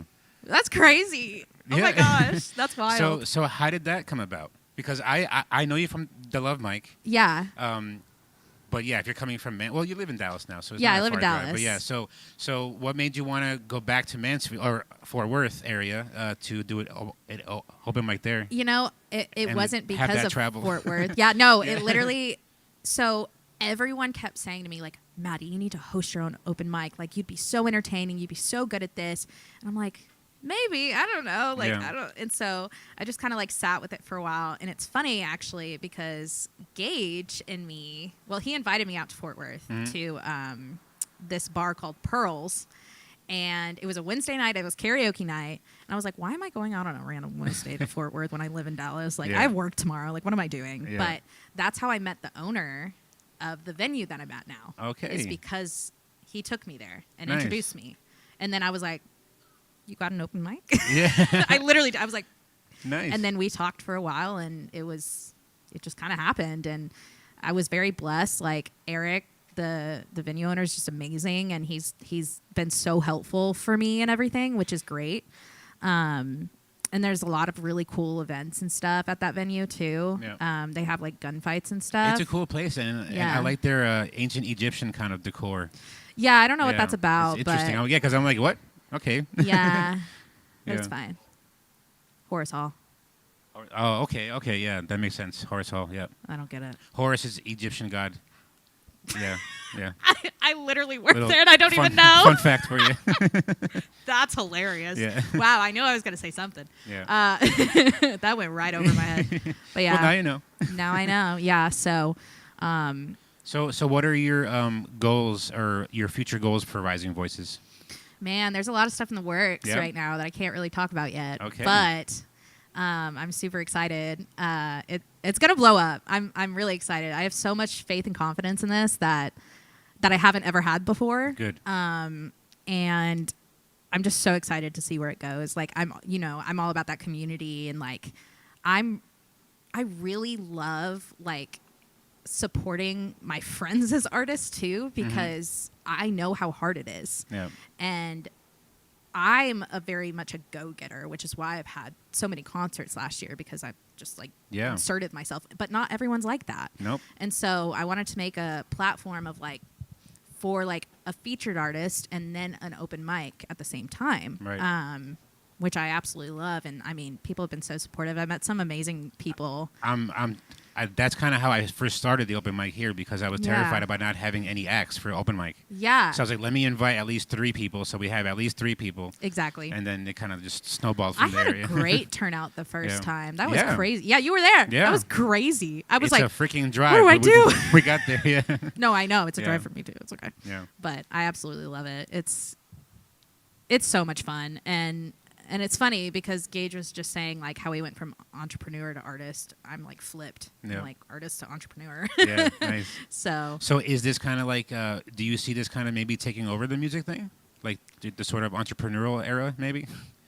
I think it has Yeah? already, but I'm trying to balance it because Yeah.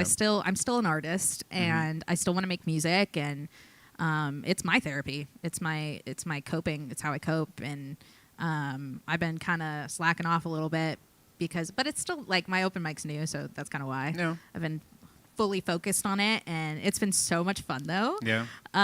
It's very fulfilling. Like I'm a person that really loves like helping people out, and so it's just.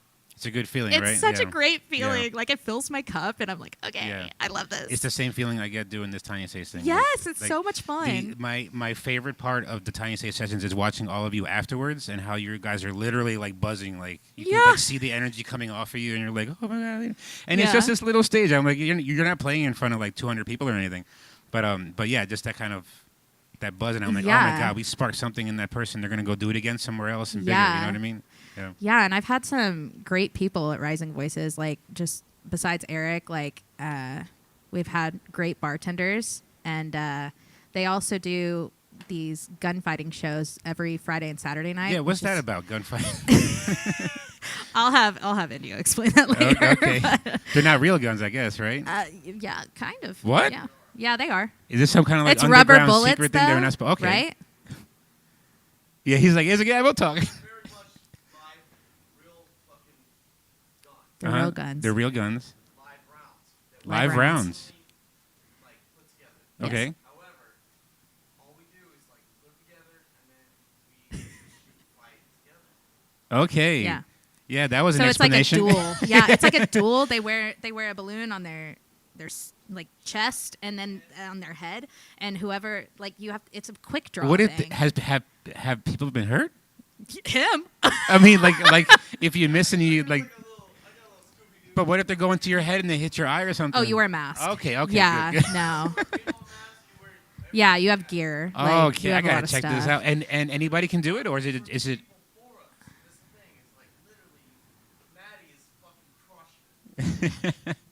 We're being explained what these gunfights are right now. You can't Yes. really hear it. Oh, that would be crazy.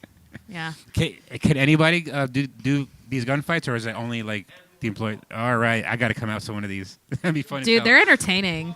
Yeah, They're I'm- very entertaining. I'm definitely gonna check it out. I've been there. Whoa! Thank you for your service. No, for real. Straight up. However, literally this whole play, we just play gunfights.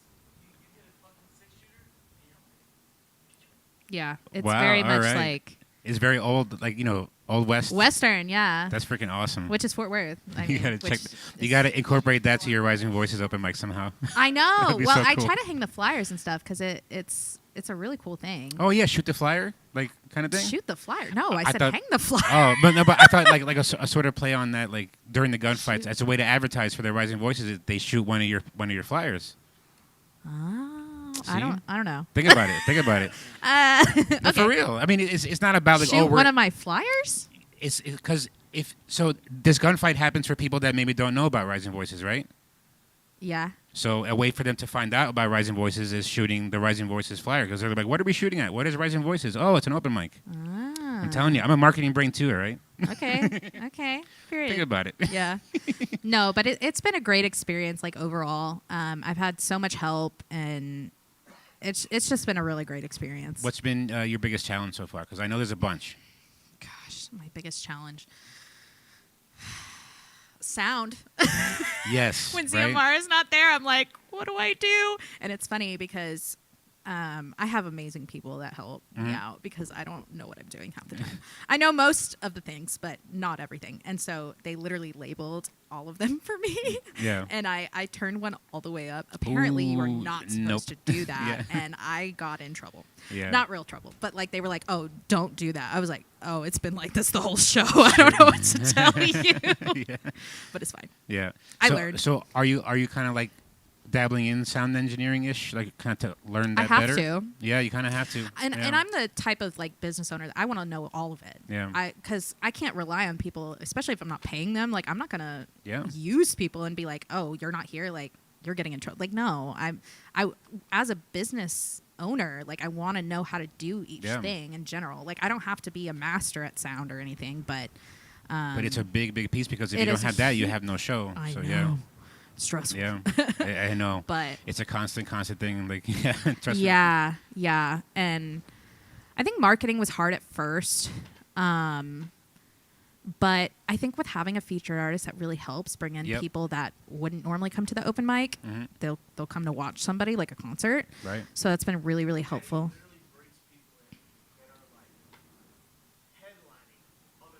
Oh yeah, yeah. I've seen her list is freaking crazy. Yeah. Yeah. and freaking lately, there've been times when I'm like busy on a Sunday doing something here, and I'm like, crap, I can't go. But I'm really trying to not have something on a Sunday so I yeah, can go it's more so often. fun. It's so Yeah. fun. Lil Ramsey's the next one. He's Yeah. DJing. Hell yeah. I'm so excited. I wanted to do something different because for me, like an open mic isn't just singing, Mhm. like, and it's not just poetry either. Like, I feel like those are the two misconceptions. just more like, common, I yeah. want comedians in there, good comedians, Yeah. and like don't bore me.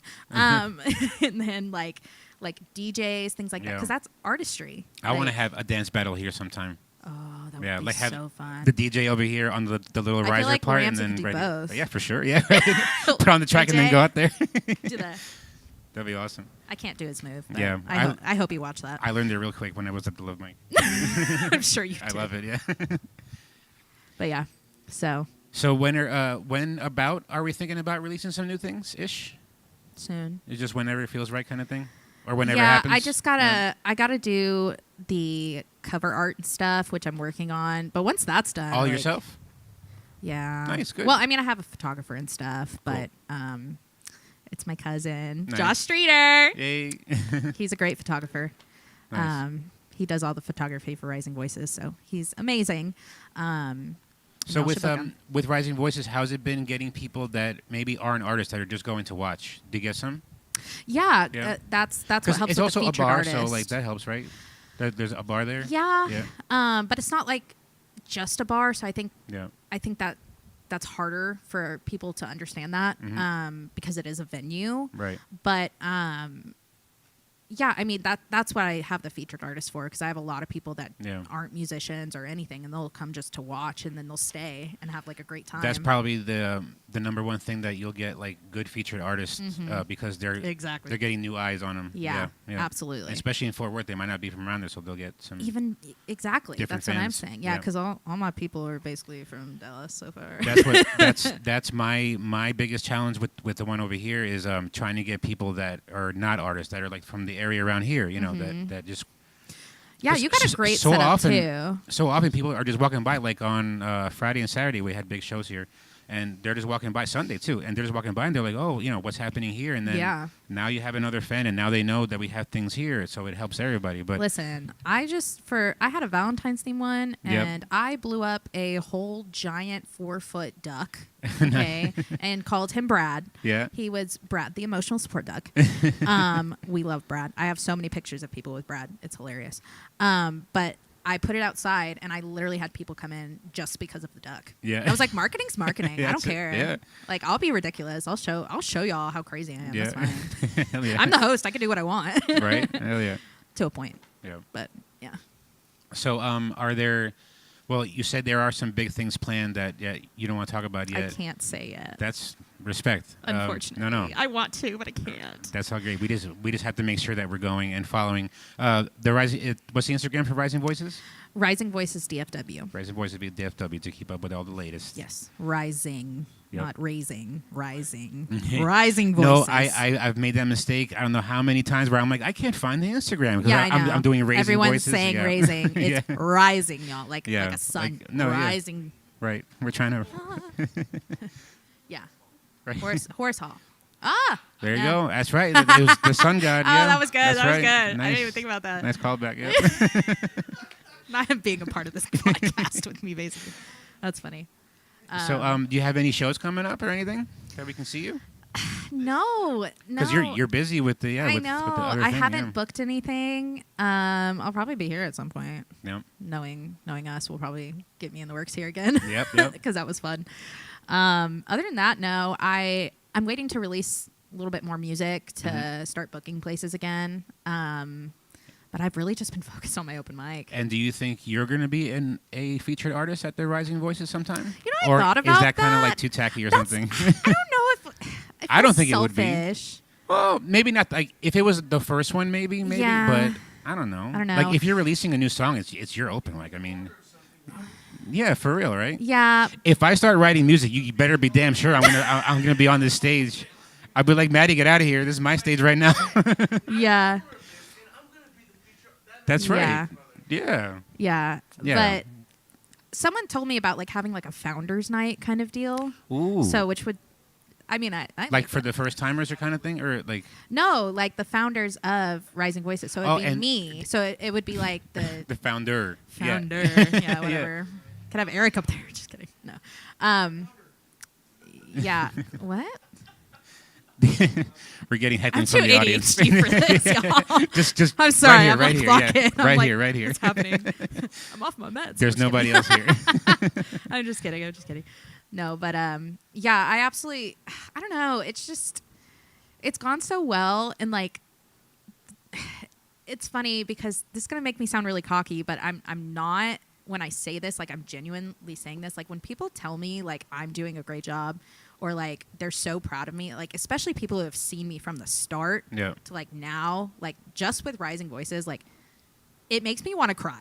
I'll do the face. I'll be like, stop, like don't do it. But my love language is words of affirmation, so that's probably why. But I don't know, it means so much when like your closest friends that have like seen you go through a lot of stuff are like, dude, you're doing amazing, like you're doing a great job, I'm so proud of you. I'm like, really? Like thank you.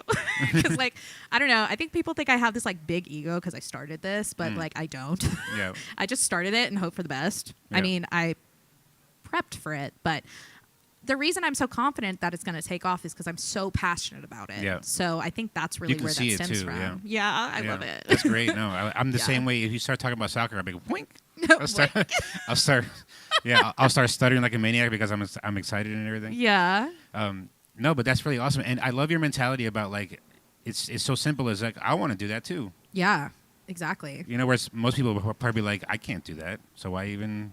Yeah. Why even try? Well, if we want to get like technical, American Idol and The Voice. Harlan's and stuff, the reason why that I really started this. Yes, because because I met him first and then went to his concert. That's where I met Gage. It's great. I was going to ask that. Okay, so so I met Harlan first. So if I didn't meet Harlan, I would have probably never met Gage, which then I probably would have never gone to Fort Worth and started this open. So thank you, Harlan. You went to one of the shows. Yes, I did. And, it was his rebirth. You just said hey release. Afterwards?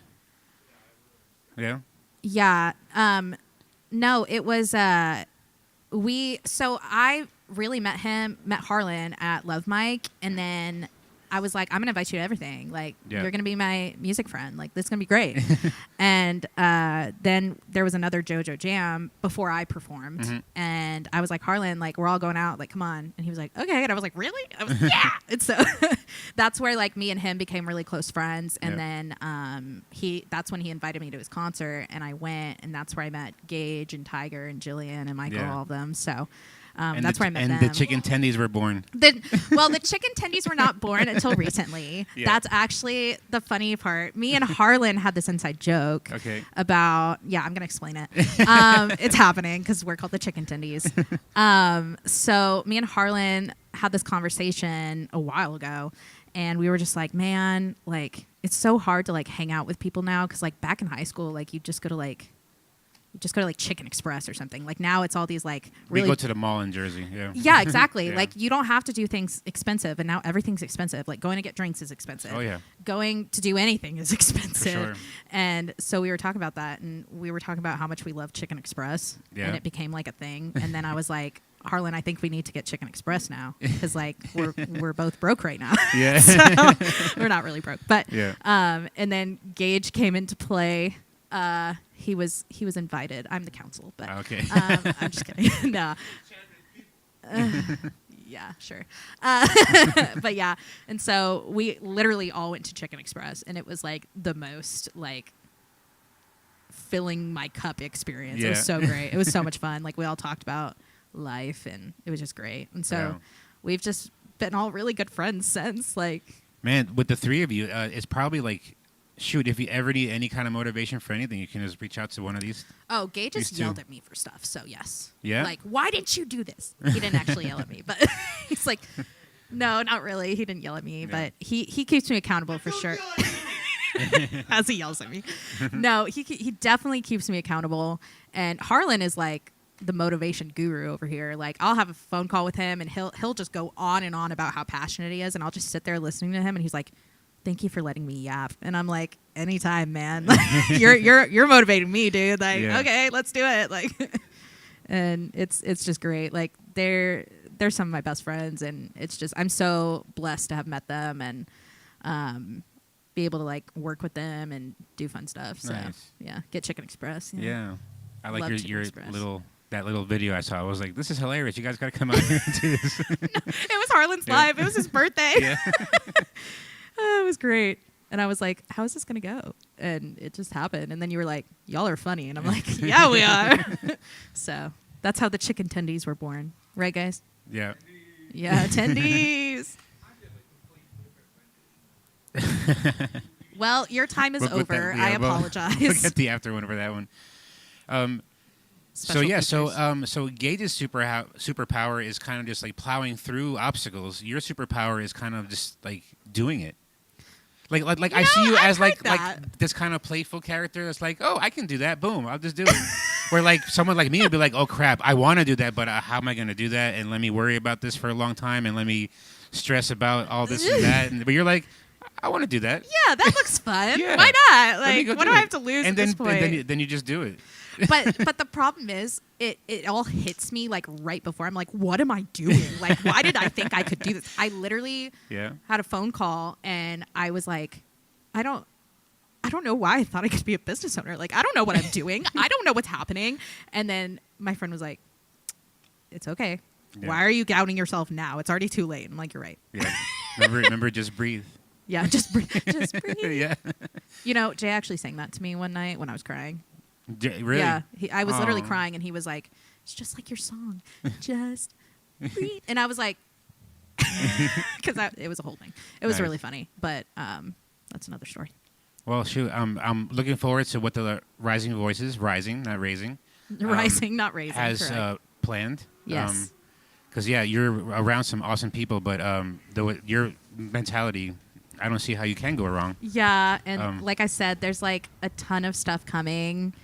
Like, things are going to definitely change in April. I can say that Okay. in the best way. So Good. I'm very excited. We'll be announcing things March 1st, so which is Sunday. Yeah, and if I can give you Crazy. any kind of advice, having doing this for a couple of years, Yes, please give me. all don't the be advice. afraid to throw shit on the wall and just see what sticks. If it doesn't stick, it doesn't stick. Oh, that's what I've been doing. Yeah, just whatever. Like I don't know whatever. what I'm doing, Carlos. The nice part is that you kind of have like a sort of playground, right? Yeah, exactly. And you're And I have getting so kind of much carte help. blanche. Yeah, so It's so much fun. freaking whatever kind of ideas, if you think it's going to help other people, it's probably going to work out some kind of way. But don't second guess yourself so much, and just freaking, if it doesn't work, it doesn't work. Try something different. No Absolutely. biggie. You know what I mean? Yeah, and I don't know, when I started making music, it was definitely like for me, you know, it was Yeah. for fun. It wasn't supposed to be originally as big as it's become, which I'm so thankful it has. But anytime I get to a point where I'm like, okay, this is getting more stressful than like what Mhm. it's supposed to be. Like, I'm just like, okay, do I need to like take a step back a little bit? But that's what I want Rising Voices That's to be, good and that's what it's instinct. been. Yeah. Like, and all of the people that have helped out and everything, like they just make it so much more fun, and it's so much more fulfilling. Yeah. Like, I just have a blast. I have so much fun with it. So No, yeah, I know. I live this every know. week. Yeah, it's freaking. Yeah. It's so fun. It's what keeps me going. Yeah, it's I the couldn't do it best. every week, but No. props to you, because that's a lot. It is a lot. It's a Yeah. freaking lot. And also 2 times a booking- month is and- already enough. and then booking the damn thing every week. Yeah. It's- yeah, it's a fun. lot. But a it's also lot. fun too. Like, oh my god, like freaking today, I had a couple of really nice messages. They're saying yes, I'll do that date, and I was like, oh girl, We love April that. April 4th is going to be a freaking huge day for me here Is at that- the am I Tiny there? Stage. No, sorry. Not yet. But yeah, so like that's really fun. But the Yeah. lead up to it is kind of stressful. But whatever, that's okay. I look forward to the after stuff. You know what I mean? Yeah, I'm excited. Yeah. Be So, there, yeah, be so- square. You know. We're looking really forward to not only Rising Voices, but also your new music and hopefully some Yes. other shows, and coming back to the Tiny States pretty soon when it's Yeah, nice you out. need me to headline? I got Yep. you. Oh, for sure. No, we will. Us three. Well, doing our own thing. What about like a special I said it. Rising said Voices. it. Sorry. What about a special Rising Voices here to kind of help promote it over there? Like on You're a on an freaking off genius. night, like not your typical Sunday, or Yeah. like maybe a Sunday also, but just a Sunday here. I have Sunday shows sometimes here. I had one this past Sunday here. That would be so fun. That'd be great. We'd be happy to. What a time. Yeah. Yes. And Yes. maybe get some people going over there. They'd be like, hey, we'll check out some Fort Worth people. Hell Absolutely. yeah. Please. Yeah. Yes. We'll go all around. I don't care. Yeah. I don't care if it's in Garland. I don't care if it's in Fort Worth or Hell Dallas. yeah. Whatever. All right. We'll talk. We'll talk. We'll talk. We'll talk. Not Where so you tiny, from? but we'll talk. Jersey, New York. That makes sense. Yeah, Because I was yeah. like, I heard the accent. We'll Yeah. talk. Yeah. I can't do it very well, I but kind of put it on. Yeah. that was very entertaining. I loved it. I'm like, what? All right. Well, thank you so much, Maddie, for being here for Tiny Talk number 20. Woo woo. All right. We're almost there, people. That was Maddie Wright. Make sure you're following her at Madi, MADI _ Wright, WRIGHT 101. 101. All right. Sorry, I didn't have time to set it up on my That's okay. on my screen Or here, but just follow Rising Voices, my my thing is attached Yep. to the bio, so it's fine. Yep. And also music Rising. out on all the platforms or just certain All platform? platforms. All the platties. Check out Madi, right? Mady, right? MADI. All the platties. Yep. Yeah. All right, we're gonna Maddie take the baddie. we're gonna take a small break, and we're gonna be back here with seemingly the one that tied us all together in the first place, Yeah. the Andromeda himself, the co-tag, like, Mr. "What?" Harlan. This is really cool. No, it We was, made friends. and what a kind of like a cool way that this kind of went out. That we're ending with the one that kind of like brought everyone together, coincidentally. I know. How we say here at the Be Hippie and Tiny Say there are no coincidences. No, never. There's none. There's never a coincidence. So yeah, so we're gonna take just a little break, get people a chance to get some water, maybe hit the restroom, and we'll be right back with the Andromeda.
He said, hey, bring it right. Switches on the mic, yeah.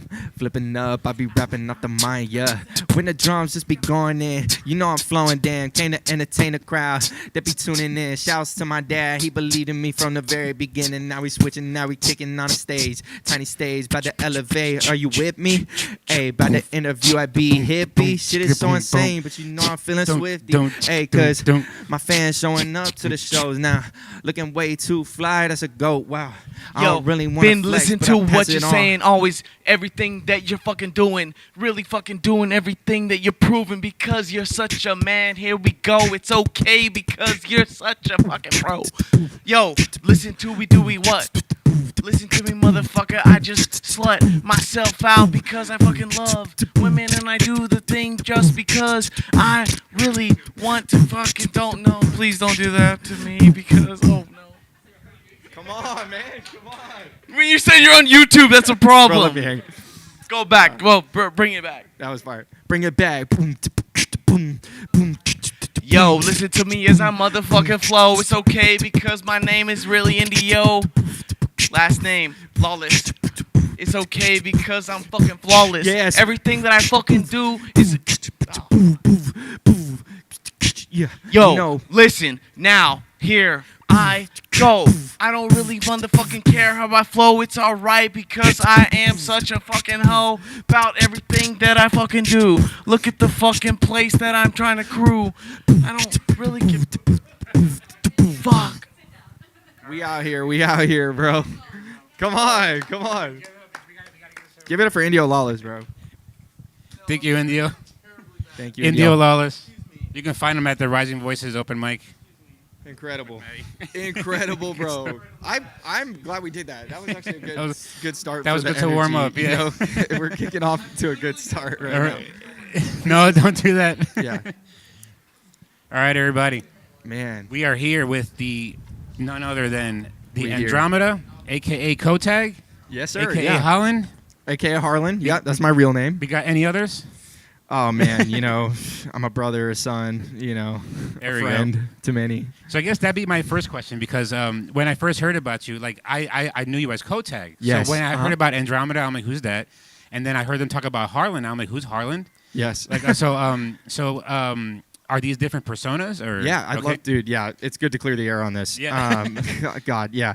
So Kotag is an alias Okay. of Andrømeda. So my artist name is Andrømeda. Okay. Kotag is an alias. Harlan is my real name. Gotcha. Yeah. So Kotag I created as an alias because there was a time when I started when I would tell people my name was Andrømeda, it felt like nobody could, like everybody's like, I don't know how to spell that, or I don't know. They're like, how do you write it?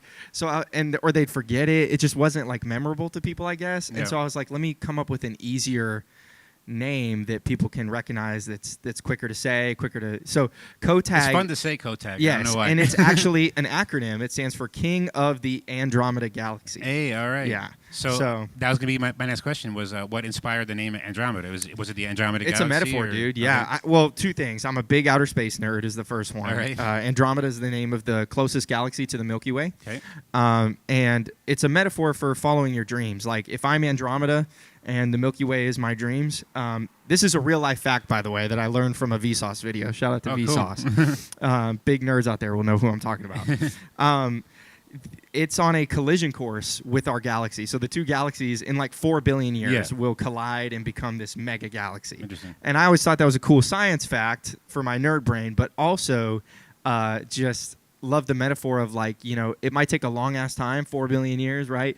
But I'm going to reach my destiny. Like this is, you know, this journey in music for me is something that has, for me since the beginning, felt destined. And so that's kind of the metaphor. Really? You know? Mm-hmm. Okay, so we have to get into where it all started then. Yeah, for sure. Like what was the big bang for Andrømeda?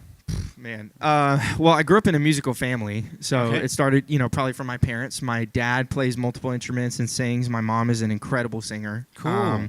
And then, yeah, my brothers, too, are musicians. So it started Nice. in the family, you know, for sure. And As far for you, as, was it kind of singing or? yeah, it was singing. Actually, my first songs that I ever wrote were worship music. So, Oh, you know, okay. I grew up in church and, you know, I could play guitar. That was the first instrument that I, like, learned a chord Okay. on. So I would play some songs on guitar at my church, and I actually used to, freestyle, but I was freestyle singing, and I would sing songs in church and, write songs for God, Yeah, I was gonna say you got a pretty decent voice because before the Tiny Talk here, Gage was messing around with the guitar and Harlan just started singing and freestyle singing. I was like, wait a minute. Yeah, like, so wow. that's the foundation. Yeah, that's awesome. So yeah. So this freestyle thing, this really fascinates me. When anyone that can do it, because how you can just pull words out of the ether like that and put them into the way that you do. Yeah. Where'd that kind of come from? Were you a big reader and really into poetry, or? No, I love reading, but truthfully, it is one of those things that for me has always come naturally. Wow. I think that is my gift. Like when I was a kid, that's a superpower. Yeah, and but it is. However, I will say, and this is important for people watching who are wanting to get into freestyling, rapping. Like it's an instrument just like anything else. If you spend time practicing doing it, you will get better at it. And I have spent a lot of time practicing. Yeah. So I did have an inclination, but it was something I really deliberately, when it came to rap, was not my strength. I could sing and freestyle because it's slower. You have more time to think of the next word because you can just be like, I'm gonna say, I have That's more time. still not enough time for me. Yeah, but coming up with rhymes, it was like, okay, I got to figure out how to be able to do this fast on the fly. It's competitive. It pushes you. So, But you also tell a story when you're doing it. You're not just saying words. Absolutely. Yeah. I'll tell you one thing, though. The biggest trick for me when it comes to freestyling, I learned from a guy called Harry Mack, who I was telling you before this. He's a rapper and he does these Omegle raps, like he'll go on Omegle or whatever, and he's like, he'll rap for people, and he'll ask them to give him 3 words to rap to. And he'll be like, okay, I'm going to incorporate it in my raps. Yeah. And he taught me this trick is like, if you know where you're going, if you know what word you're going to rhyme with, then it's a lot easier to get there. Like if you know the word is cat, right? Suddenly you can think of bat, rat, sat, mat, because you know where you're going. Versus if you just are trying to on the fly go, da-da-da-da, cat. Now I got to think of another word that rhymes with cat, right.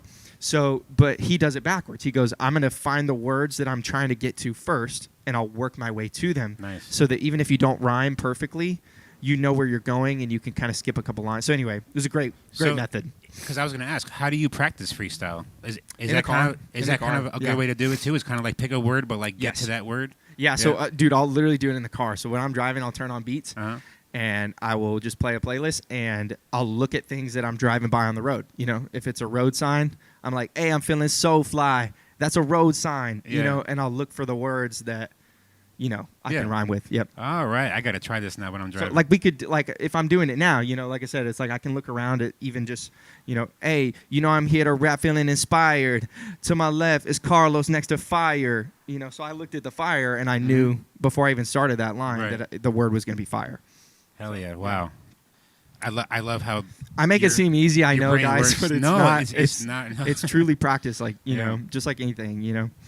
So was that your first love, rapping and stuff, or was it more like singing and just music? No, in it was singing. I think hip hop. I got into actually in my later, in my teens. Okay. When I was 15, I became a huge Logic fan. A lot of people compare me to him and it's accurate because I started rapping because of his stuff. So he was kind of the opening intro into mainstream hip hop for me. So yeah.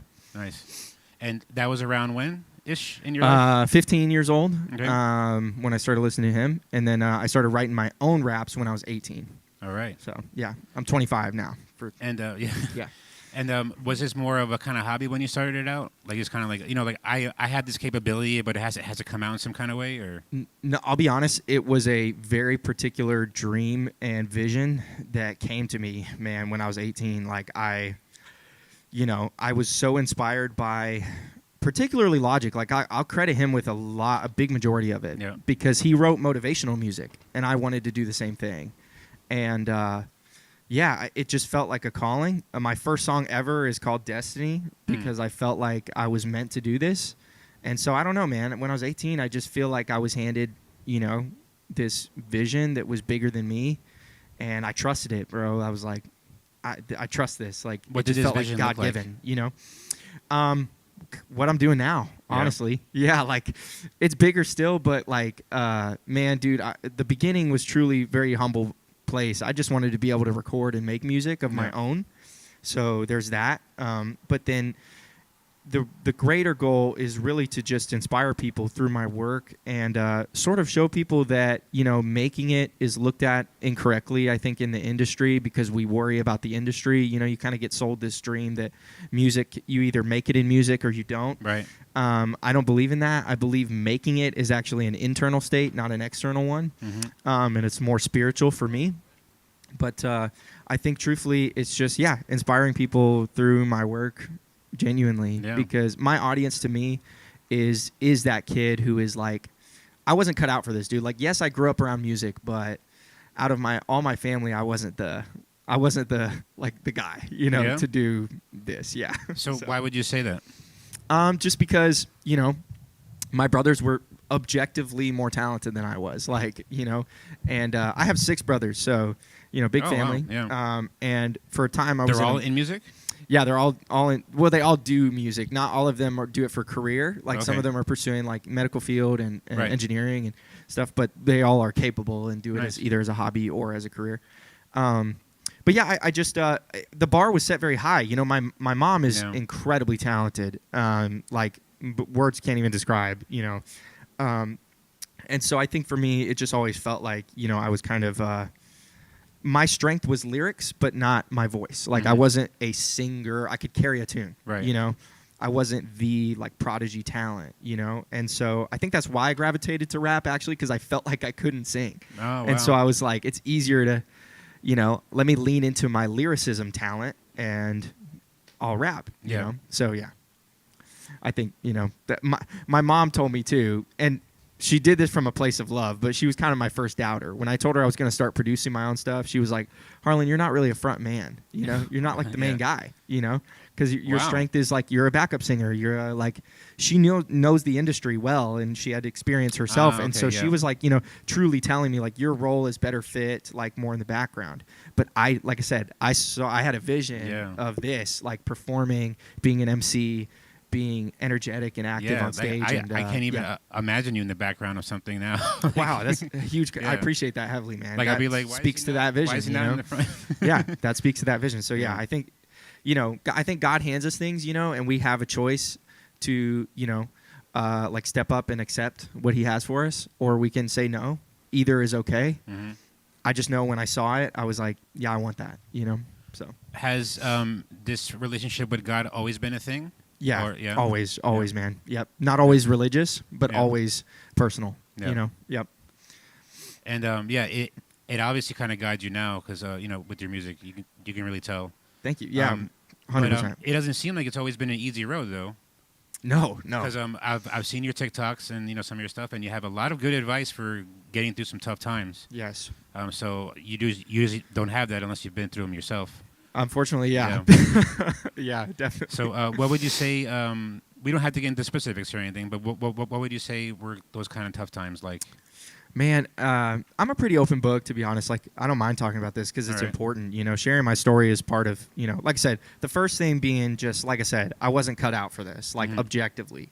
I put in the work, and that's not to be like, I put in the work, but I trusted myself and my intuition, and I kept going, even though people I know were laughing at me. I know people were like, this dude is corny as hell, and bro does not have any chance at making it, bro. Yeah.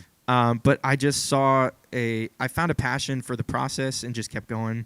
But the hardest time for me was probably the last couple years because, you know, I've been doing music for 6 years. So, like, fitting my story now into, like, a package is tough. Yeah, but I'll say this. I kind of had a backwards progression. I had that vision come to me at 18.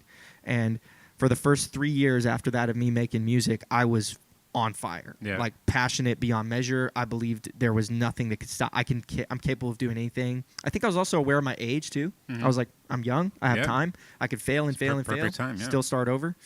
So, I just went after it. And but it was cool. You know, I was out meeting people, networking, doing a lot of stuff like this, like just meeting as many people as I could, performing at open mics and, you know, doing the thing. And then about year 4, I took a hiatus. You know, I got into a serious relationship, and just life kind of hit me in some ways, man. I got struck like financially very hard, and you know, was also just not like in the best like mental space, like to be getting my life together and trying to manage this relationship and my friendships and my family, and balancing everything was tough for me at that time. And I honestly, you know, I ended up very broke, living in my dad's garage, you know, sleeping on the couch in the garage in the summertime, dude, just like sweating my ass off. Like no AC. Like I literally bought an AC unit in there, and it still wasn't enough. You know, cool.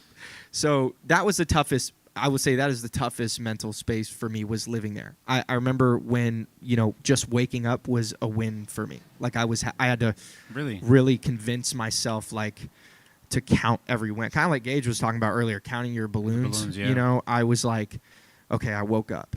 That's good. Thank God. You really thought that maybe that waking up was going to be like, or that's your victory for the time? Yeah. Like, I gave up on, I got to year 4 making music, and I decided, you know, I'm like, man, I've been out here in the scene. I feel like I have nothing to show for it from a like monetary standpoint. Like I want this as a career, right? But I'm like, man, nothing's showing any true promise, I feel like. And it was also, again, it was an internal state that changed for me.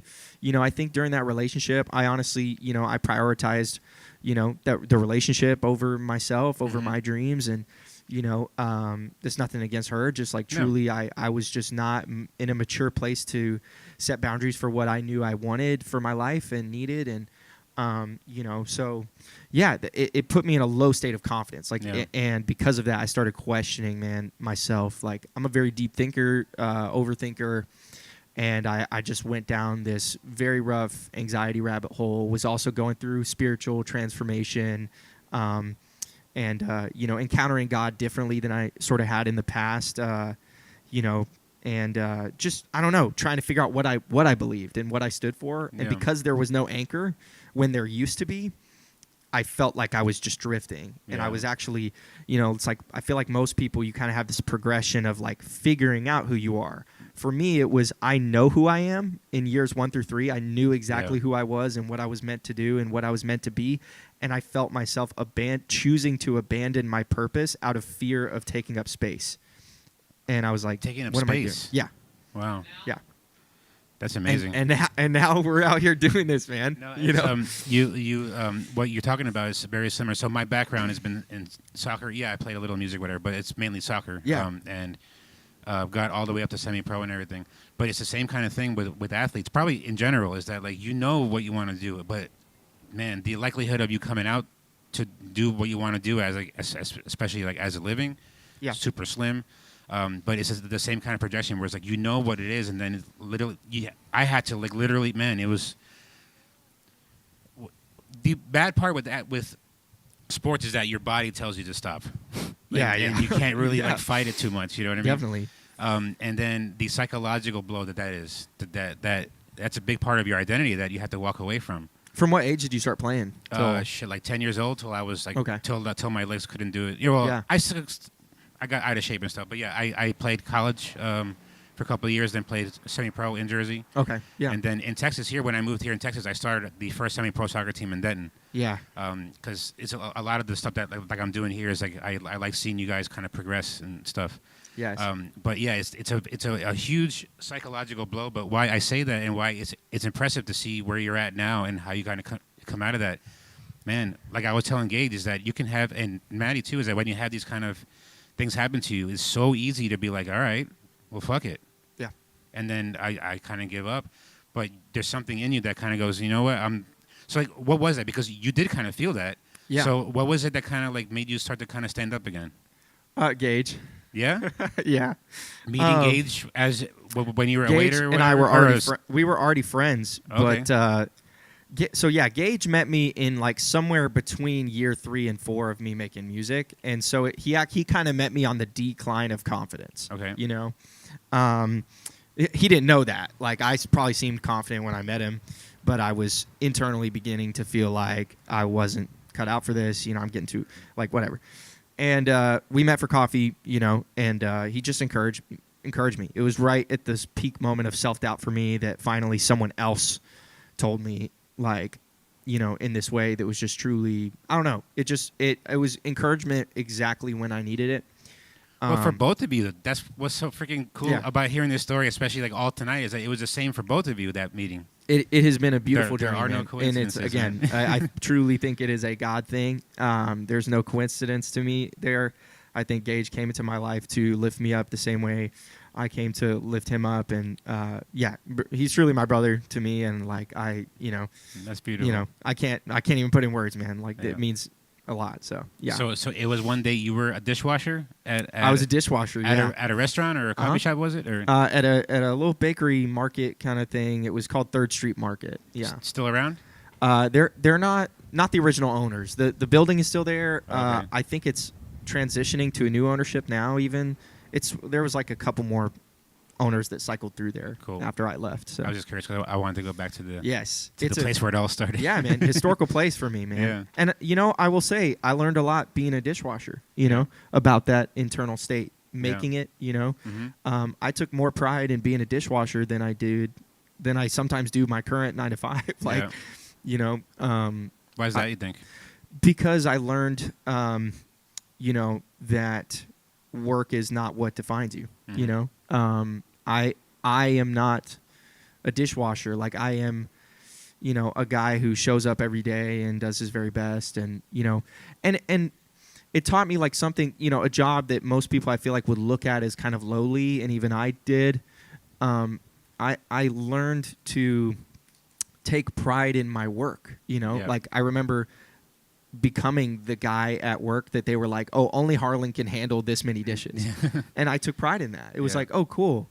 Like, you know, a place where I felt like I belonged. You know, my managers there were very kind and uplifting to me. They supported my music. And so I felt like part of something. And so it taught me, like I said, it's deeper than that. I'm still just as valuable and have purpose, even though I'm working this job that maybe I'm not passionate about. I can still find meaning in this, and I can still build my character. Yeah. And I knew that was going on. I knew God was working on my character. You know, I saw the bigger picture, and I was like, He's preparing me for something bigger, and this is part of that journey. And I think it made me appreciate it more. You know? So. Wow. So when did you start, or when did the Andrømeda, like the actual persona? This is who I am. We're going to start recording this stuff. At 18 or 19, actually. Right. You know, during COVID. That vision, COVID. COVID. There it is. COVID happened, and I had all this time on my hands, you know, during lockdown, and I was like, man, I'm tired of sitting on my butt watching Netflix. I might as well learn how to do something. And I already had this itch for music. I had already written a few rap songs, and so I hit a certain point where, you know, I was that kid. I didn't want to even touch studio equipment at all. I just wanted to write, and that was where I was strong. I didn't want to, you know, learn.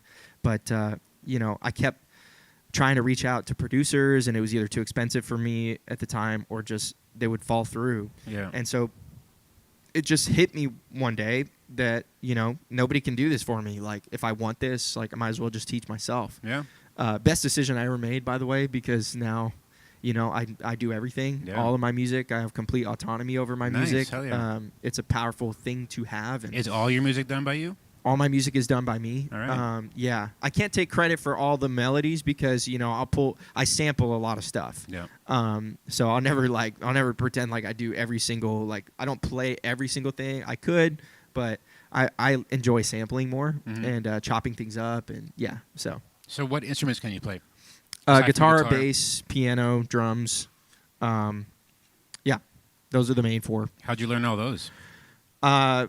Actually, by being a music teacher. It's funny. I did it backwards. You're a music teacher? Also. Okay. I was, yep. During those 2 years when I had kind of given up on music, it was actually imperative for me during that time. Or it was a pivotal time in my life because although I had given up on being an artist, like being known and, you know, putting my music out in the world and being a rapper, for those 2 years that I was kind of, you know, low confidence, I started working for my brother's business, which DFW Music Academy, by the way. Right. Look him up, and if you need music lessons, hit him up. Incredible musician. My younger brother's Aiden. He's an incredible musician. And you should follow him too, Aiden Lawson. Anyway, he, you know, I started working for his business and helping him get more clients in and stuff. And I could play enough guitar at that point in my life to teach a beginner. And so I would take on beginner students. But then they would start catching up to me. And they would be almost as good as me. And so I was like, oh, God, I got to practice and get better. So it put a fire under me to, become a better musician. Nice. And then I joined that same brother's band as a bass player, and the same thing, I could play enough bass to get by, and he pushed me. He's like, I need you to fill in the space more. I need you to play better. Yeah. And so I just practiced hard. So I just constantly put myself in positions where I kind of didn't have a choice but to get better. Nice. Because I'm not the most disciplined guy by nature, but if I'm in a situation where someone else is counting on me, I can show up. Well, I don't know you that well, my friend, but I would disagree. I think you're I think you're kind of very disciplined because, again, you're telling me these things, and little Carlos would have been like, "Fuck this," like all right. I appreciate that, man. I do, but and that takes discipline. I appreciate that. Thank you. Yeah. So and especially to pull yourself out of a dark place, that takes discipline. So I would never call you should never call yourself not disciplined. Well, thank you, man. Yeah. I think my desire in saying that is also to encourage people who feel that way as an identity, like they feel, oh, I'm not a disciplined person. Mm-hmm. I'm living proof you can become one. Yeah. So I do think now I'm definitely more disciplined. Yeah. But there was a time when I was that kid to say, I don't feel like it. Yeah. So, yeah. So how do you deal with those or do you have these kind of feelings still? Yeah. I talked about it today with my beautiful girlfriend who's here right now with me. I was talking about, what did I say, Mary? What was I saying? Like just feeling like,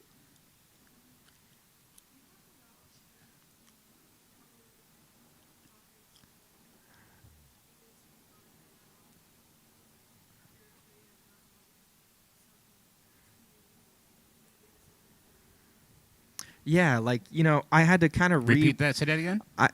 She said I was afraid of, not like I'm afraid of being the. I've always kind of had to be the guiding force for myself in a way, like be my own hero, Mm-hmm.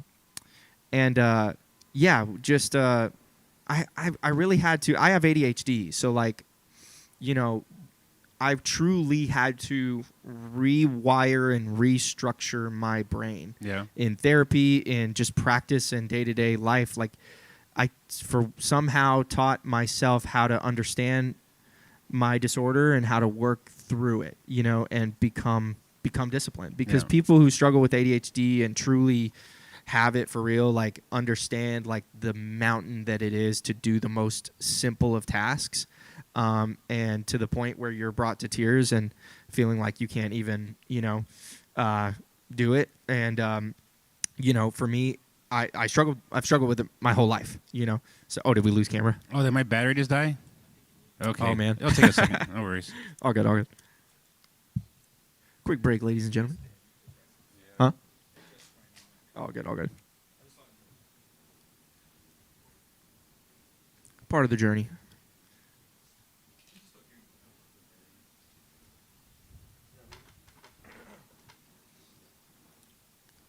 Hey, what up, y'all? All right, cool. All right, we're back. Sorry about that. We're back. Yeah, sorry. Didn't guys. realize my other phone was dying. All right, cool. So yeah, Hands on. being an ADHD kid, like I struggled to do homework assignments that were 10 questions long, easy assignments, but I just could not get it done. I would be in tears. I couldn't focus and, knock it out. And it's just been a lifelong struggle for me, Yeah. So I think learning to push through that disorder in itself has built me to be a pretty resilient person, Sorry, I'm just going to get this. You're chilling.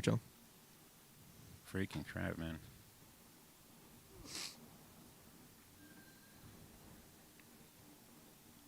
We are here, filling the space, while the cameras are being set up. Just give everybody a super, super close-up of my face. Sorry about that. Thank goodness Gage also knows cinematography and got us set up. Thank nice you, and Gabe. quick. Gabe Cornell. There we go. Love Lornell. Andrømeda is back. All right. Yo. So Okay, we were anyway. talking about what you were talking about with your girlfriend. Yeah. Yeah, let's get back to that. Yeah, just Sorry. feeling like someone. I'm someone who's had to rewire my brain. You know, Yeah. the patterns of thinking when it comes to discipline truly didn't come naturally for me, and were not instilled in me. And then I have, like I said, it's an actual disorder that where your brain just will not let you get done what needs to get done. No, I honestly think. So, I mean, the way that you're describing it, I mean, I've never been diagnosed, but I feel the same things for like the smallest stupid things, and then you procrastinate until it's just this mountain, and then you're like, yeah, I'm not going to climb that stupid thing. You know what I mean? Yes. So it's a really self-destructive. yeah, Kind of and that's thing. why I share it. I think Yeah. I think ADHD is something not taken seriously enough. People don't talk about it because we treat it as this kind of like it's not as serious of a thing as like depression or anxiety. But no, ADHD, by the way, symptoms of ADHD are About to depression say. and anxiety. Yeah. And so a lot of times there's that overarching thing that is causing so much turmoil. And yeah, just know if you're a person out there who struggles with those things, you're so not alone. And there are ways to, learn to cope and get better. And I don't take any medication for ADHD. I could, but and I used to when I was younger, but I manage pretty well as an adult. I have a job. I do well, but that's kind of my point. Like I had to work hard to just to be a regular contributing member of society. Right. So it kind of forced me to become a resilient person just Yeah. by nature.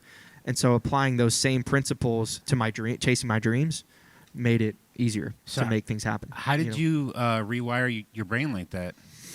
Well, I wouldn't even say I'm I think- fully there. I think you mentioned it's like, therapy, right? Yeah, therapy's Yeah. been a huge help. A lot of it has just been, just taking inventory, man. And I would say therapy is the biggest thing because what therapy taught me to do is to go easier on myself. Yeah. I'm very hard on myself.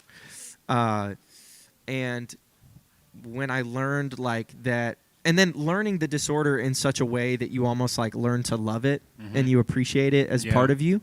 Yeah. One of those things is like being like, well, the truth is, as an ADHD person, like you are not going to have a productive day every day. It's impossible. Like you're going to have at least guaranteed, like it's pretty much guaranteed that you're going to have 2 to 3 days out of the week, if not more, where you completely tank in every area, and I'm like, it sounds funny, but it's truly like when you realize that you are going to suck for a couple days out of the week, Yeah. you can learn to maximize your good days Yeah.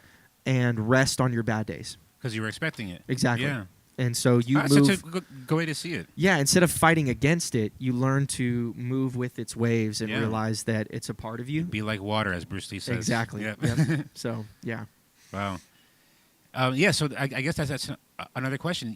What are some of your inspirations, I guess, besides your faith, Yeah. that kind of helped you kind of get through this stuff and kind of be this kind of... Because I see you as a super confident person. Like, Thank you, man. Um, Wow. I I mean, just like from an outsider's thank you. view. Yeah, thank you. I definitely, just my friends around me, my family, Yeah.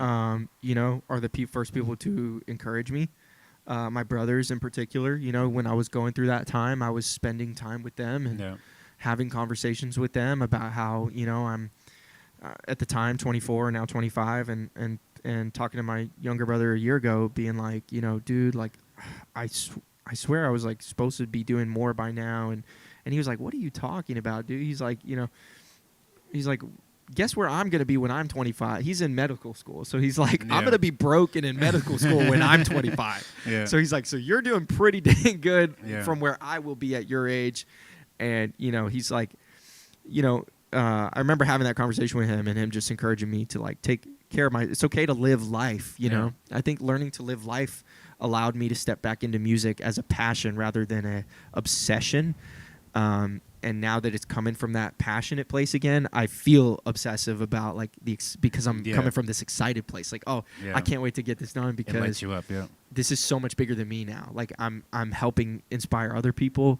I get to do this, man. Like I don't Yeah. know. I just look at it so differently now. Like the work is easy because it's worth it. Like this is a blessing, you know. Not everybody gets to chase their dreams, and that's just also a reality that I woke up to. You know that, and it. By the way, it doesn't pull from their value either. Yeah. You know, I said on stage at Ruins when I headlined that was my biggest show ever. That too. I wanted to go to that so freaking bad. Thank you. We'll talk about it. I'll say, you know, I said on stage, you know, just because someone's purpose is louder doesn't mean it's greater. Yeah.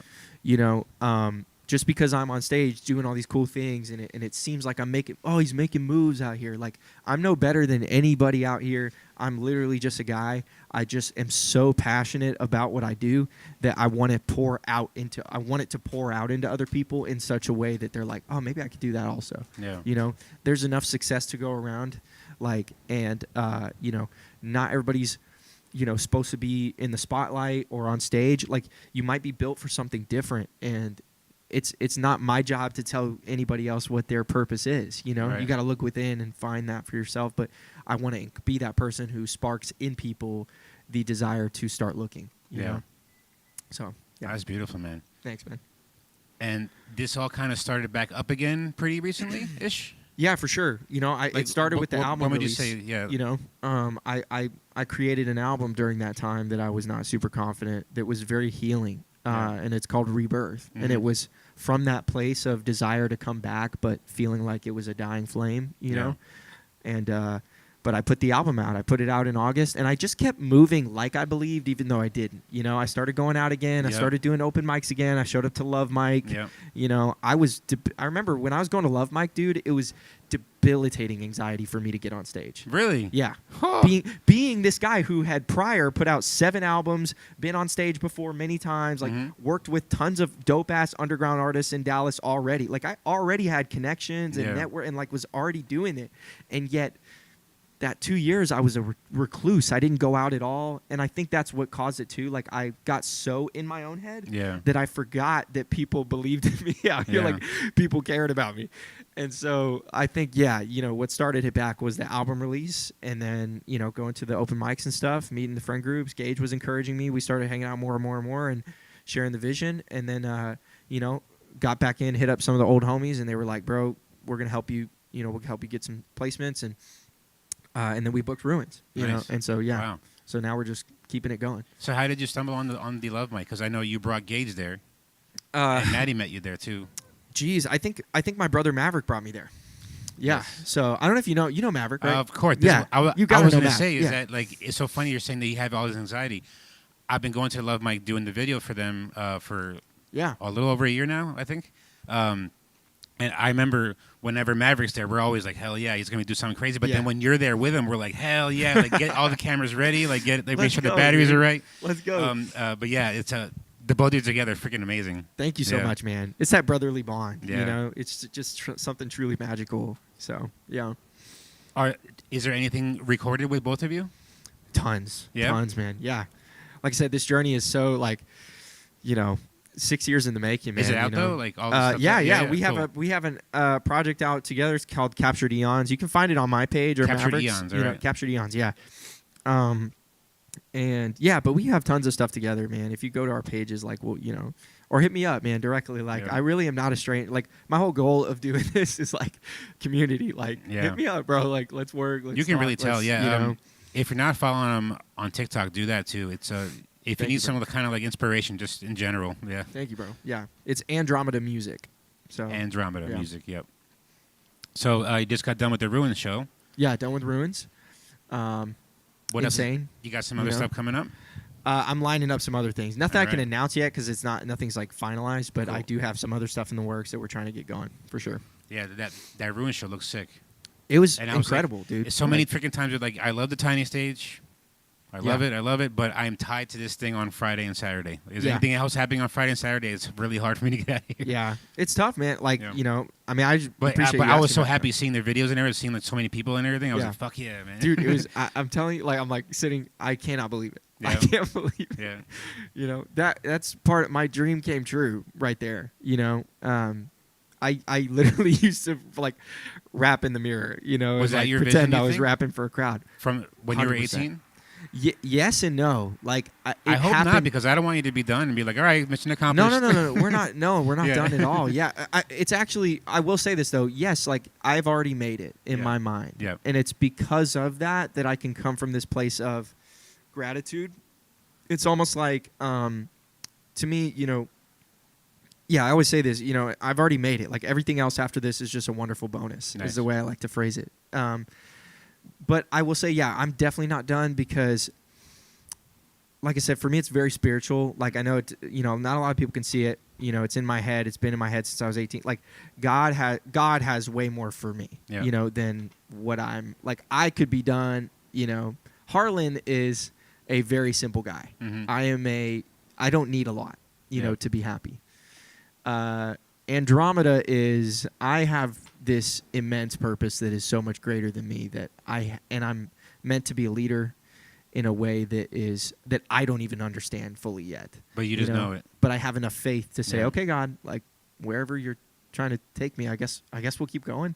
Nice. Like, oh, I thought it was over, but now you're giving me this sign. Oh, right when I gave up, my friends are encouraging me. Oh, right when I thought it was completely over, my biggest venue show ever just happened. Like, so, and that too, like, keep going, dude. Like, keep going. This stuff doesn't happen overnight. It's taken me 6 years to get to square one of this Yeah. journey. I wouldn't take a single second back. This has been incredible. And yeah, it just didn't, I will say it didn't happen the way I thought it would, Mhm. but yet we're still here, So, yeah. Man, and I hope now you can also realize the power of these visions. Yeah, 100%. 100%. That when you have a clear vision in your head and you move towards it in the right way, Yeah. but that other thing that you mentioned is the other part of the equation is the gratitude. Yeah. Is that when you start doing that, then these things start coming back to you. Yes. It seems, just from my observation in this Completely time agree. that I've been here, Completely agree. So it's just really nice. Did Maddie just leave? I hope not. I don't It's really nice having to talk to you guys and learning like your work ethic and your mentalities, because like, man, the people I knew at your age were not like that. You have a really good head on your shoulders and a really good heart, because it really comes across that you're doing this like for a purpose. Yeah, absolutely. That it's not just look at me, I got nice jewelry kind of thing. You know what I mean? No, yeah. Not my thing. Which is well, I really respect that, and how you kind of, man, if I was in your shoes, well, I was in your shoes. I didn't pull myself out of it. I just numbed myself, like so many people do. And now I'm like 43, and I'm like, man, I wasted a lot of time with that, So if I can give you kind of any advice, is Please. don't do that. Yeah. Because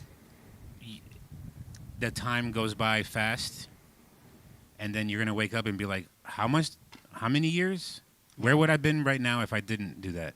Yeah. You know what I mean? Man, I think about that all the freaking time, and it's the worst fucking thought to have Yeah. before you go to bed. It's the what ifs. Understandable. Yeah. Um, But also give yourself the credit, man. You're doing a lot of big, incredible work, and you're a facilitator of things greater than you even realize.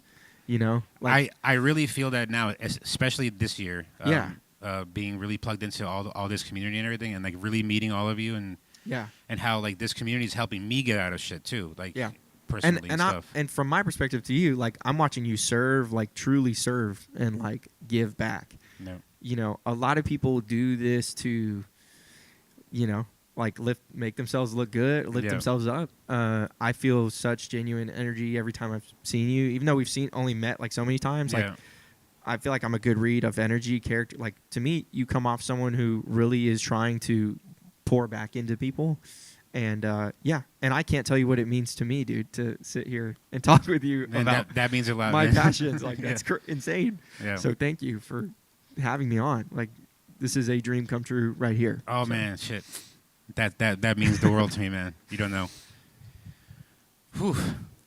Well, you said there are some things planned, but nothing they can announce just yet. So Yes. we're kind of taking it easy a little bit, or it's just you can't say yes anything. and no. Yeah. It's like I'm honestly going harder than ever, but like not being super loud about it in the sense of like I don't want to announce anything. There's so many moving parts right now that I Yeah. don't want to announce anything and Sure. like then have to like retract. That's good. We just can look forward to it. That's But all, yeah. I will say, I do, as far as the music goes, the music is going to continue dropping, dude. I have so much stuff in the vault. Y'all don't even know. Again, 6 years worth of music. And you ready collab to with people drop. too, right?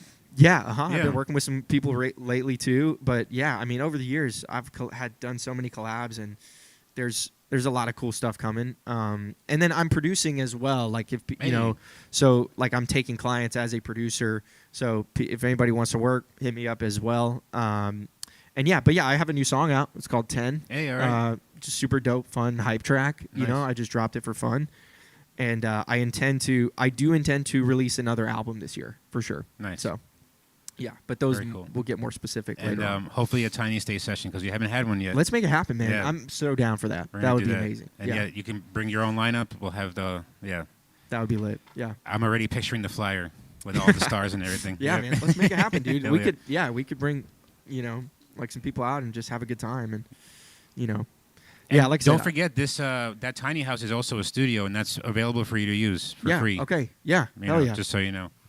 Yeah, we talked about collaborations. One fun question I like to ask people, and I didn't get to it, Gage, sorry, I forgot. But if you can collab with any DFW artists yet that you haven't collabed with yet, who would you? Let's drop some names. Oh my gosh, dude. Morgan Hawkins. Yeah. All the way. Yeah. Hell yeah. Remy Riley, I want to collab with because Nice. I really like her style a lot. And She can rap too, you know. Really? Yeah, I didn't know. she was featured. I'm so sorry, I forgot the artist's name, but she's featured on. She's not like rapping like you do, but like kind of like a rap ish. Yeah, dude, that would be lit. Yeah, no, We were like, but hey, look at her go. I play her song "Fatal" probably 20 times a day. Oh, yeah? or if not more. Yeah, dude. Who else out here, man? Gage, Cornell, Love Lauren. I feel like that's a given though. That's why I don't say The it. Love Lauren and I feel like it's Kotag, yeah, yeah. it goes without saying. But yes, Gage for sure. Yeah, dude. I don't know. Everybody, man. Like, Well, hopefully you know. they heard that and they reach out and be like, hey, let's get to work. Yeah, and I have a song Sick. with Heidel as Hey, well. all right, nice. So it's called Reframe.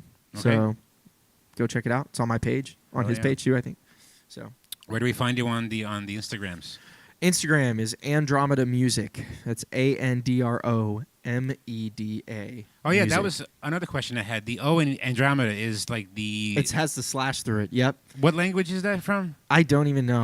I feel wanna say terrible Swedish saying for that, some odd reason, but I don't think even it is. know. I should know by now for having it that long. No, I did it as a stylistic. It just looks cool. Okay, Because cool. to me, it looks like a planet, a little Yeah, orbiting like planet. a yeah. little. Mhm. So Okay, that's now literally we the know. only reason I did that. There's a planet. So yeah, So you're a space nerd. very. Yeah. Yep. Where'd that Big come time. from?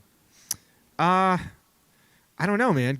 Like it just came to. I mean, I guess my dad. My dad is a pretty nerdy guy, and like has big Star Trek fan. Nice. So I just always grew up appreciating astronomy, space. But I truly feel like it was an interest that I also just discovered on my own. Well, you would appreciate this. Where we're at is the literal center of Garland, Uh-huh. like the geographical center. Yeah. We're on the 33rd parallel. You know what that is, right? The ley lines on the Earth. Yeah. You know what ley lines are? They're kind of like on a guitar. You know how if you lightly put your finger over all the strings and you just kind of like pluck, Yes. and there's like no sound until you get to certain points in the guitar. Those are the nodes, right? Yes. It's kind of like that with the planet. There's like certain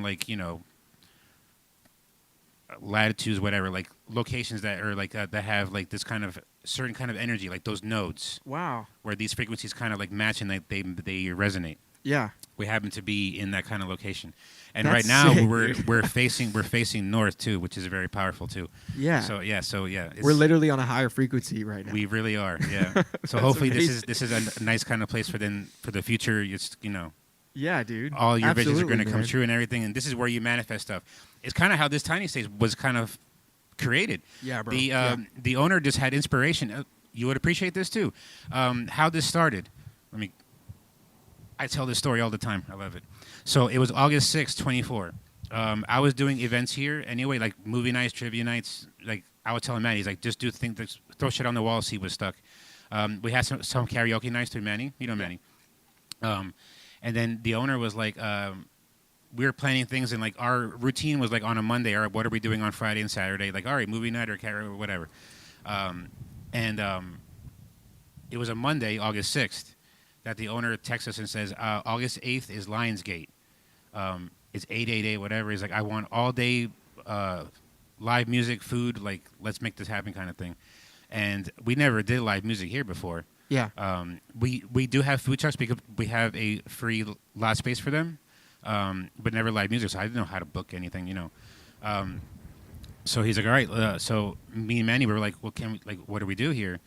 We honestly could have told him, hey, bro, in 48 hours, we're going to do something, but it's not going to be like what's in your head. Yeah. But we were like, no, it became our sort of motto. It was like, we'll figure it out. And thankfully, one of the old workers that was here knows Christian from the Creatives Factory. Yeah. And I was like, hey, and I met him once in a different capacity, but I didn't know, like, I knew he was in music, but I didn't know like that. Yeah. And I was like, hey, I heard you know some music people. Could you help us out with, like, we have like 48 hours? He was like, yeah, I got you. He sent us H.D. Kennedy, Solitary Witch, and David Voir, V-O-I-R. And that's what kind of started it. And it was so pieced together so fast, but we pulled it off. The owner was here. He was happy with it. Solitary Witch was the headliner, which turned out to be like the perfect headliner. We met a freestyler called Archive. You got to check him out. His name is Do you know him? I don't. No. Is Rkive. Okay. Archive Albert, I think, on Instagram. He was in the audience and then came up on stage to do a freestyle with Solitary Witch, and then that formed a nice relationship that we had. Yes. But that started from this Lionsgate thing. Yeah. And then that pulled off, and then the owner was like, we got to do this again. So I was like, I used to do open mics for libraries. That was my old career, was it in libraries. Yeah. So I was like, let me try an open mic. But I was really scared about having an open mic with no acts. Yeah. So through those first people from that first event, they knew some other ones, and they invited them. So we had like 3 featured people for those 2 nights, and then snowball, just kept rolling, yeah, just like that. But on that August 8th thing, the owner told us August 8th is Lionsgate. Do you know what Lionsgate is? All right. So in astrology or astronomy, it's when the sun rises in line with the constellation Leo and the star Sirius. Okay. And it's supposed to open up a portal and manifestation. Like, this is when you want to, like, manifest a good future and get away from some bad karma and this and that, right? Yeah.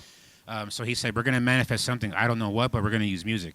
Yep. And then fucking, like, a month later, he comes out here with wood, a miter saw, and literally built this whole thing in, like, 10 days. Built the marquee wall. This tiny house was behind the store. 10 days? Just about, yeah. Man, dude. This tiny house was behind the store because it was always supposed to be, like, a rowing dispensary. Right. And then it was going to be a 24-hour one with a robot arm that served you. But That's crazy. Then this inspiration happened, and he moved the thing over here. Him and his stepfather turned it into a studio. Like, that's kind of like the brain for the stage right now. Man, dude, yeah. And then they say the rest is history kind of thing. That's and then, incredible. Then my life became about how do we book this thing every single week. Yeah. And then that was super hard at first because it was like on Monday we had the show Saturday, Sunday start looking for Friday and Saturday, you know. Yes. But then just, you know, as the reputation kind of kept going around and kind of, you know, now people are asking me, so which is nice. It's incredible, Yeah. man. Yeah, I mean, what you guys have built here is really dope. And it's all for use. So please take advantage of it, you know. I'd love to. Yeah. Well, I'll definitely be back. Like, this is awesome. Yeah. So, yeah. Huge, All right. man. You know, also August 8th is that was when that's the release date of my most recent album. Yeah, see? Oh, wow. How funny. We're kind of connected, I think, on that day Unbelievable. too. That's Wow. got to mean something. you know? Yeah. It's also my 8th album ever. So 888. 888. You know? Those are like the magic numbers. Yeah. And I look at 8 as like infinity, you It know, is, yeah. infinite, you Right. know, and yeah, so dude, I'm so with you on that. Like, I love that like manifestation wave stuff. All right. I can't wait for your session. Yeah. Hell yeah. So- All right.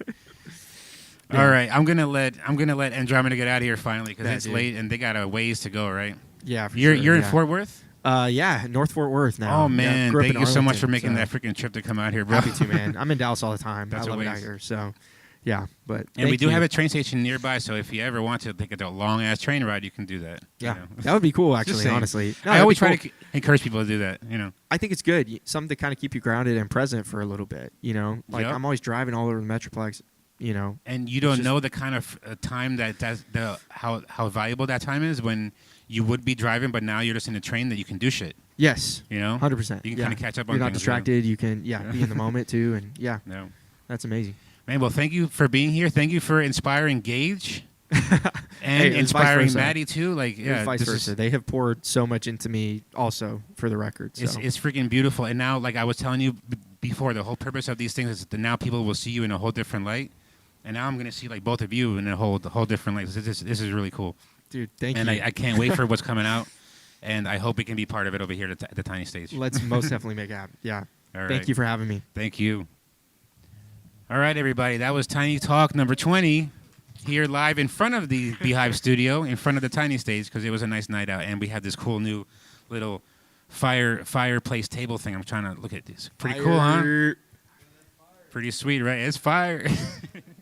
Literally fire out here. Yo. All right, I'm going to let these guys get out of here and get warm. Thank you for joining us. Friday, Tiny Talk number 21, featuring Katie Day, just before our open mic. Hell yeah. She's going to 7 o'clock, and then she'll kick off our open mic. We're going to be helping promote her Tiny Stage session on March 7th over here. Let's go. It's going to be freaking awesome. Shout out And stay Katie Day. tuned for the lineup coming out in March and April. It is turning out to be insane. So make sure you're following us at the Tiny Stage, at _tiny_stage. Right, Harlan? Tell them. Yeah. Drop that follow. Yeah, drop that follow. now. Come on, y'all. All right, everybody. And make sure you're following Andrømeda Music. Yes, sir. It's just Andrømeda Music, right? Andromeda Music Andromeda with Music. 1_, but you'll And- find it if you type that. And yeah. is it the Gage Cornell? What is Yeah, it? the.gage. The.gage.cornell. Yep. And Maddie Maddie Wright, I think 101? it's just, yeah. Maddie Wright 101. Mm-hmm. Bye, Maddie, wherever she's at. All right. That'll do it for Tiny Talk number 20. We will see you Friday. Peace. I'm going to give it a second, actually. Sometimes it like, cuts it off Yeah. too soon. Well, legendary, man. I mean, yeah. this is history for me, you know, so I'm so honored to Man, be here. I can't tell you and, what like, that freaking means to me, man. you know, like, like- that's everything. Like, people are like, "Oh, do you make any money?" I'm like, "No," but it's so fulfilling in such Yeah. a freaking different way, man. So, Trust, man. These things, like I said, and honestly, man, hearing both your stories, man, like I can probably kind of be your dad, but you're inspired the shit out of me, man. Like, thank you so much, man. and I'm like, man, I wish I would have known you people when I was your age. Yeah, I feel it, man. But and also, you know, never too late. Like, Yeah. you know, everything you're doing is incredible, and you're already having a huge impact. So, like, No, yeah, it's freaking amazing, and take I feel so pride in that, freaking you lucky know? that I'm able to even do this thing because yeah, I was in libraries for 21 years. yeah, That ended in a bad way, Mhm. which kind of led also to my drinking and everything else. Mhm. And then I stumbled on this place because I wanted to stop drinking and using hemp. yeah, But the people that worked here were both soccer heads too, so I was like, I found my people. I was like, we're both potheads and Yeah, we love soccer. This is great, and it's legal. I was like, hell yeah, we can Yes. smoke out here. So like that was the kind of thing was that they had this cool patio and like we were able to smoke out here. That was cool. yeah, But with my job at the libraries, a big part of it was doing programs, Yeah. which is bringing the community in to like show you what the library is doing because not for nothing, every year the public votes to even have it or to fund it, right? yeah, So we got to show them that it's worth your money. So we do programs. So my head was always in ideas of how we bring people here and how it's entertaining or whatever. Yeah. So I was like, "This is a pretty cool patio. Do you guys do anything here?" And they're like, "Not really. We smoke." I'm like, "Well, that's fun, but you can do things here." Yeah. Like, do you care about attracting people in? They're like, "We sell weed. Kind of sell to self. We don't really care about that." So I was like, "Well, all right." Then I came by the next day because I was almost here every day. Just kind of chill out with them. And then they were setting up this old projector because there was a soccer game going on, but like the games that we watch in Europe, they're like at 1 or 2 o'clock here with the time difference. So they had this old projector, and I was like, that thing's not going to work because you need to be like a pitch black room with that one. Mhm. I happen to have a nice one, so I was like, why don't you let me bring it out, and I have a screen, we can do the whole thing. Brought it out, it was cool. We had like 10 people here, like, oh, it's so cool, you can have a projector. And I was like, well, I just brought it out for this. But I asked him, I was like, how about we have some movie nights and shit? I was like, Yeah. let me do it as OP. At that time, it was OP Promotions. right, It was going to be my marketing company because yes. with my That was with semi-pro- Manny, right? No, Or, no, or you guys were something else? before Okay, Manny. okay, okay, It turned into productions after Manny. okay, gotcha. But this is before I ever met him. I wanted to get into marketing after libraries because I started that semi-pro soccer team in Denton, Yeah, like from nothing to a national semi-pro league, and a lot of that, come to find out, was marketing, yeah, like especially social media shit, whatever. Yeah. But we were invited by this team called Brazos Valley Cavalry near Austin. Yeah. They're like a sort of farm team for the professional team in Houston. They have a stadium, the whole thing. They invited us. They gave us a hotel, the whole shit. I was like, why us?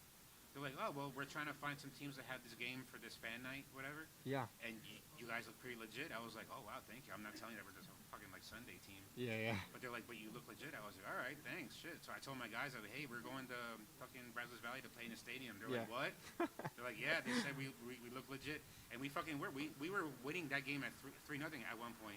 And they had to bring on their pros to beat us. Yeah. By one goal, by the way. It was like 6-5. That's crazy. Wow.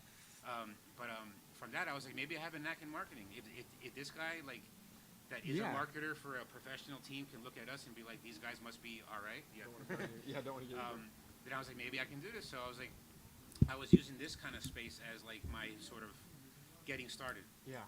So yeah, it'll be well, and that was in you from the jump too. Movie night or whatever, you know. Yeah. And then I started doing it regular, but the owner here was like, you sort of created your own job. I'll start paying you for it. So I was like, thanks. That's amazing. Yeah. I mean, not very much, but whatever. And then shortly after that is when Manny came into the fold with the karaoke.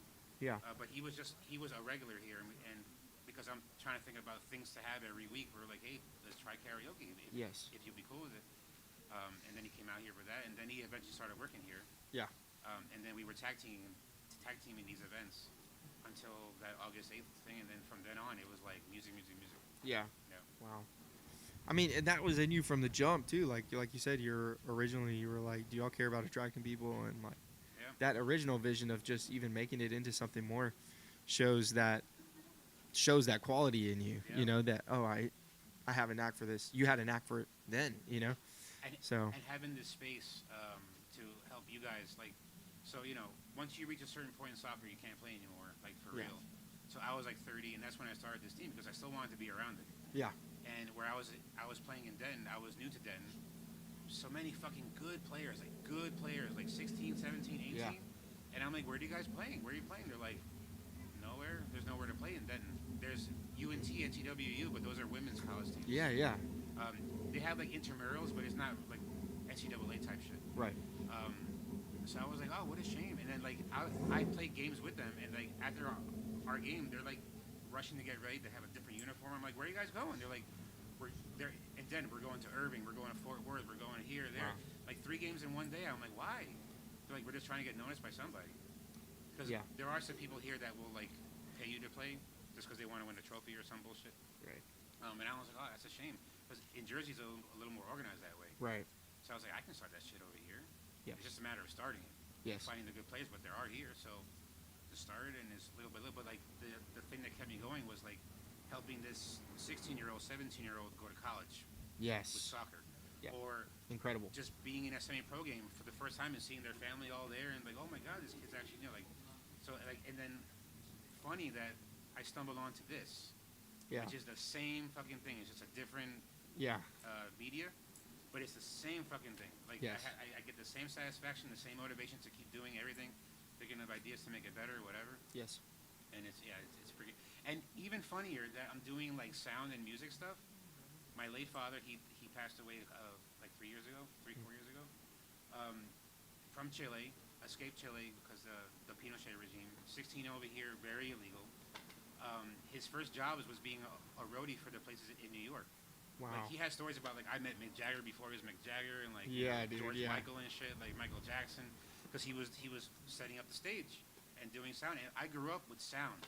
My basement, you can trace the evolution of like recorded stuff. It was like the reel to reel, the 8-track, the first CD player that was like this big for one little CD. Dude, yeah. And that was always around me. I always listened to music because of him, whatever. And then I stumbled onto it. It was never in my radar. It was always soccer. Yes. If I wasn't playing, I was going to be a coach or have a team or whatever. What do you think drew you to soccer specifically? Was it like... My family. Okay. My father played, my grandfather played for the Chilean national team. Gotcha. My dad was a good player, I heard, in Chile, but then when he moved to the States, soccer in the 70s was like almost like rugby. Like, so he got his leg broken real fast, and that was it. But kind of hearing that it was, and my mother's side is Colombian, so like that's all soccer.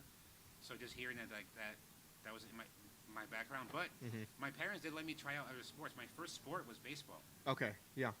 But I was like 6'7". It wasn't like So did they kind of failed in comparison, or they still enjoyed them? Like what was I didn't even know about my soccer background until like I tried baseball. I didn't like it. It was too boring. Yeah. tried football. And I was like, this is insane. I'm like, you want me to wear all this in August and run through them, not around them? It doesn't make sense to me. I'm like, no.